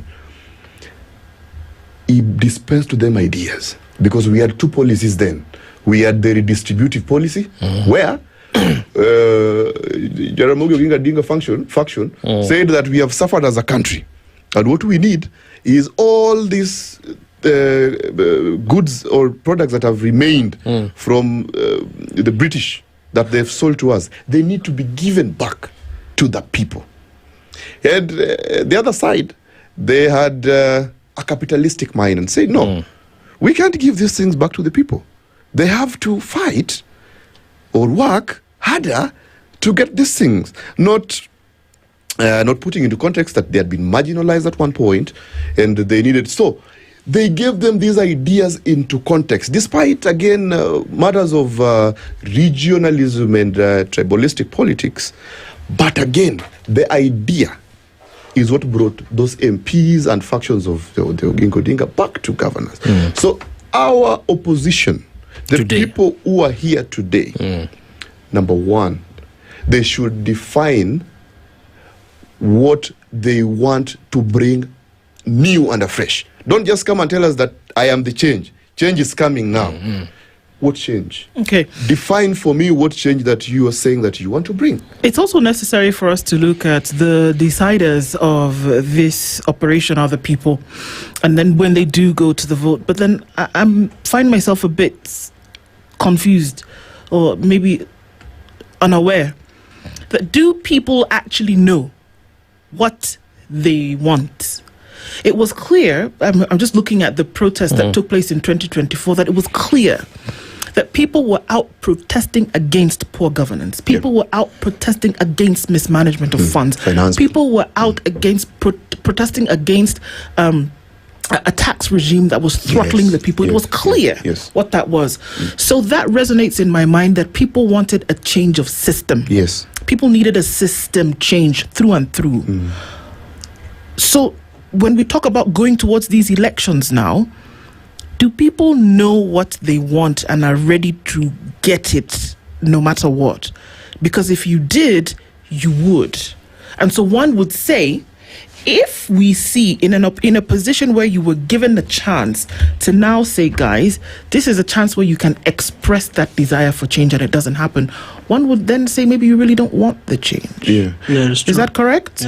I think, again, the opposition should be very clear in civic education, because I'm not saying it's their mandate. It's the mandate of every patriotic citizen of this country to tell people what their role is, where the country is. Because not so many people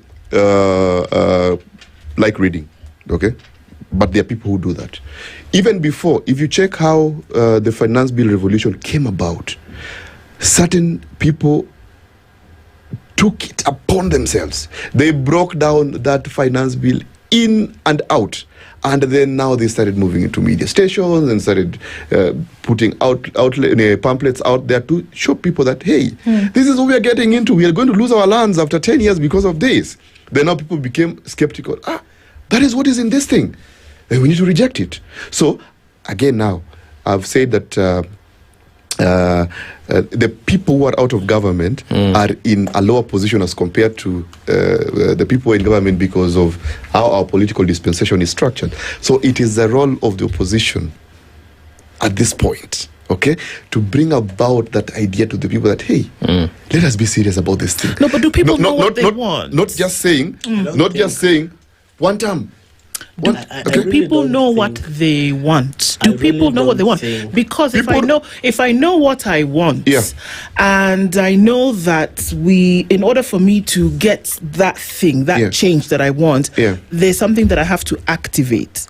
If there's a buffet before me, all of these things are there before me, but I know what I want, I would choose what I want. But do we see that happen? Let me answer that, then I just give you a minute.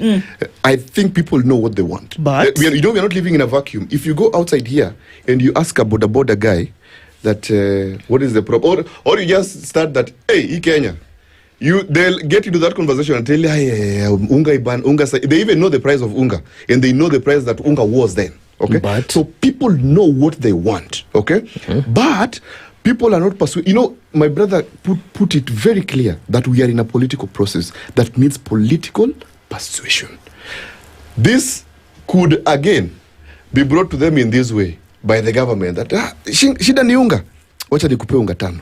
Let me give you 5, and with him he has a smaller margin of let me not put it that way, but he has I'm sorry about that, but they put it into a smaller context that hey, unga nimepata, thank you, okay, they feel that, but we have a much bigger problem. What do you think? What do I think? People are ignorant. That's what I say. Are very ignorant. Kenyans are very ignorant. They know what they want. They know what is happening. They know the problems they are going through. They know what they are supposed to do, and yet they're doing contrarily, different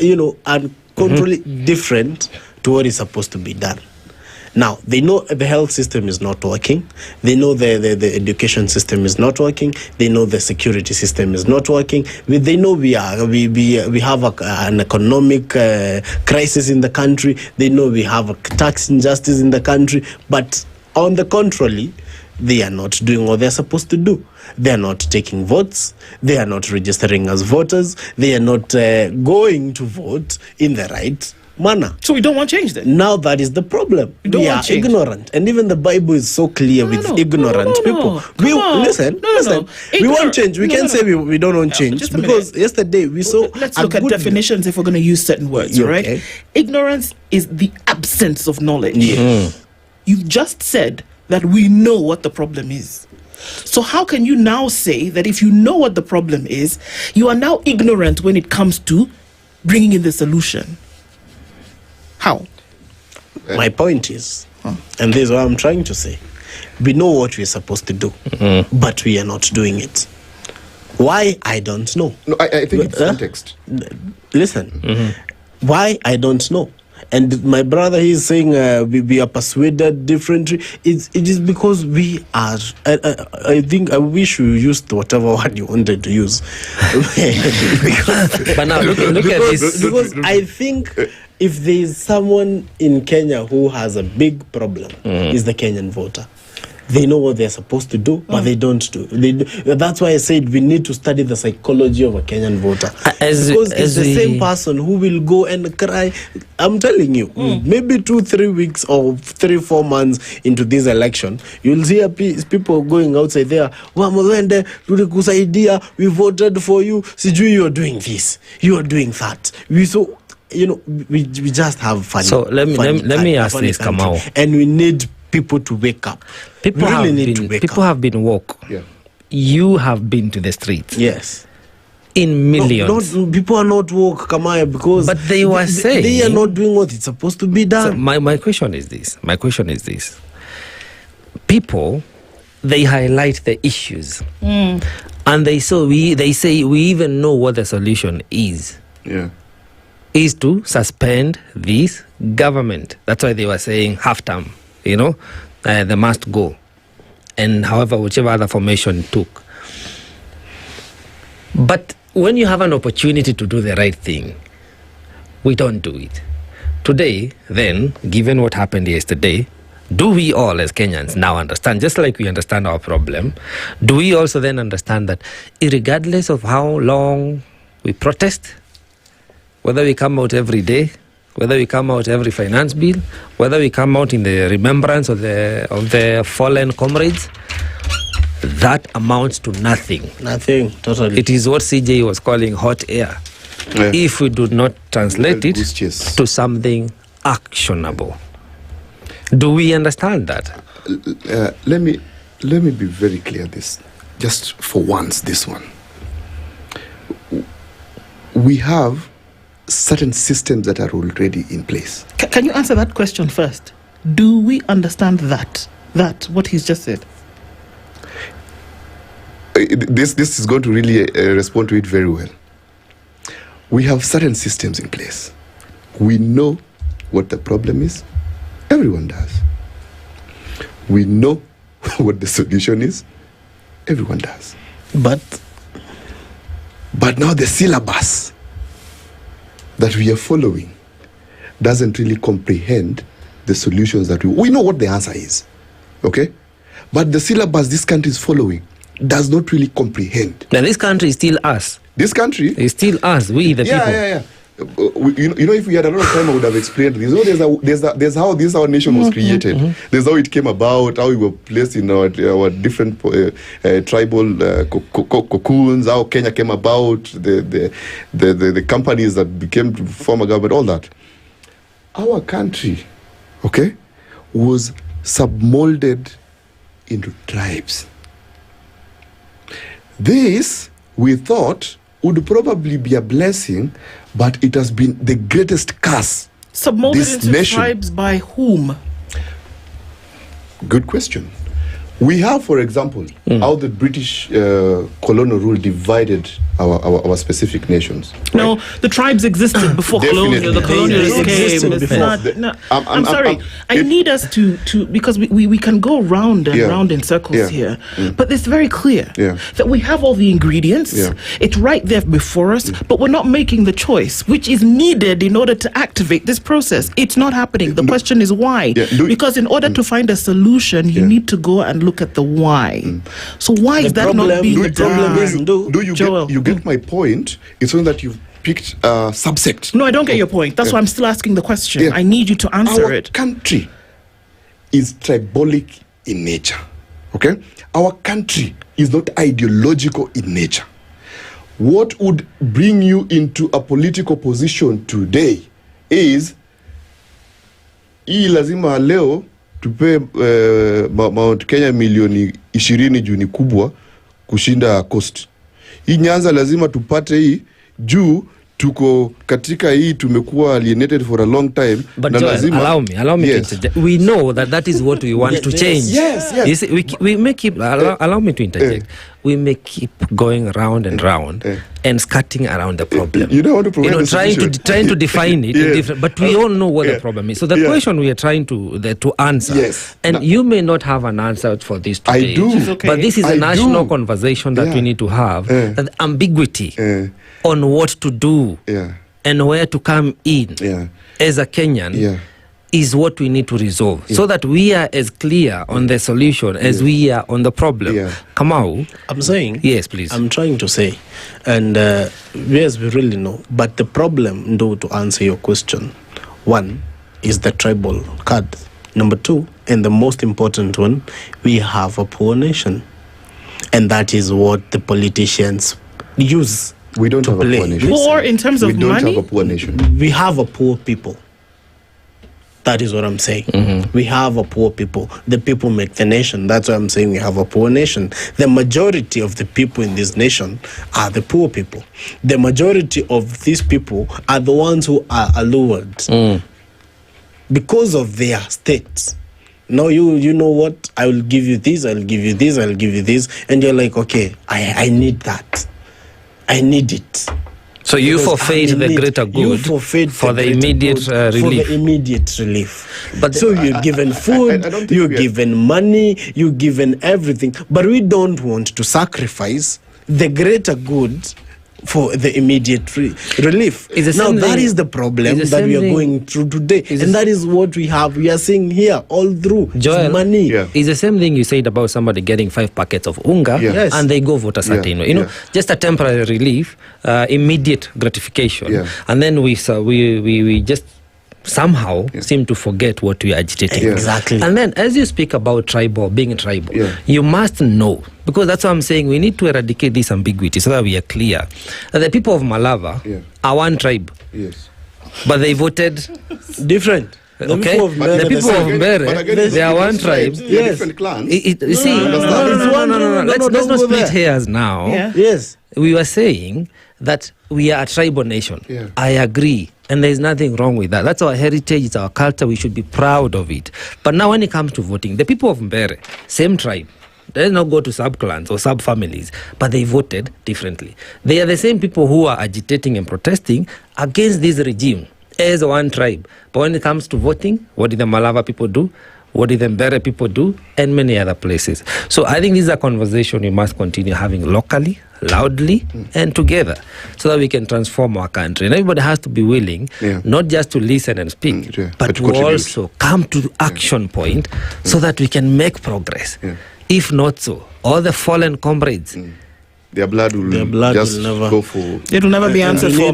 We need people to really understand that we need sacrifice for this country. Indeed. However poor we are, however we don't have, we lack the resources to move, however jobless we are, we need to sacrifice. And you know what, and say, this is enough.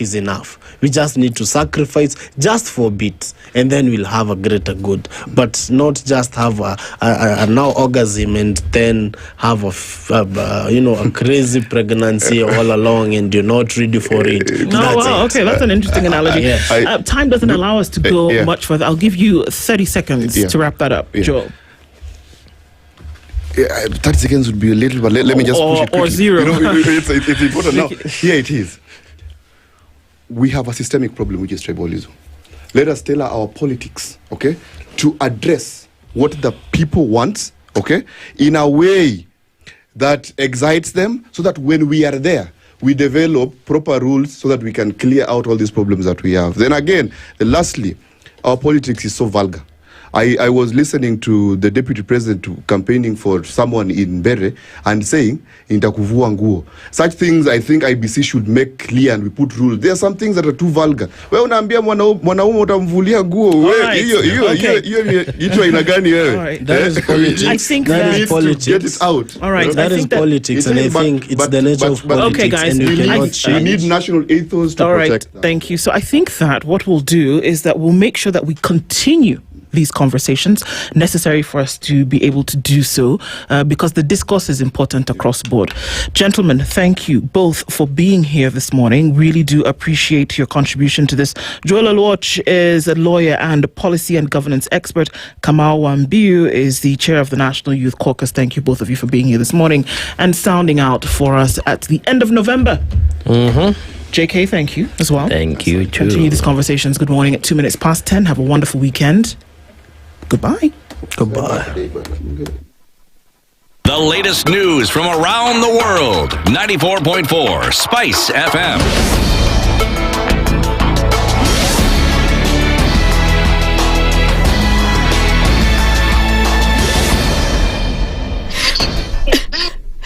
Good morning. This is the News Wire. I'm Nyamweya Ubaga. President William Ruto has said that it will take the country about 30 years to reach the level of developed nations. Speaking before the inauguration of the Mao Summit Road, Ruto said that all the roads he promised in his speech in Parliament a few days ago will be inaugurated by next year.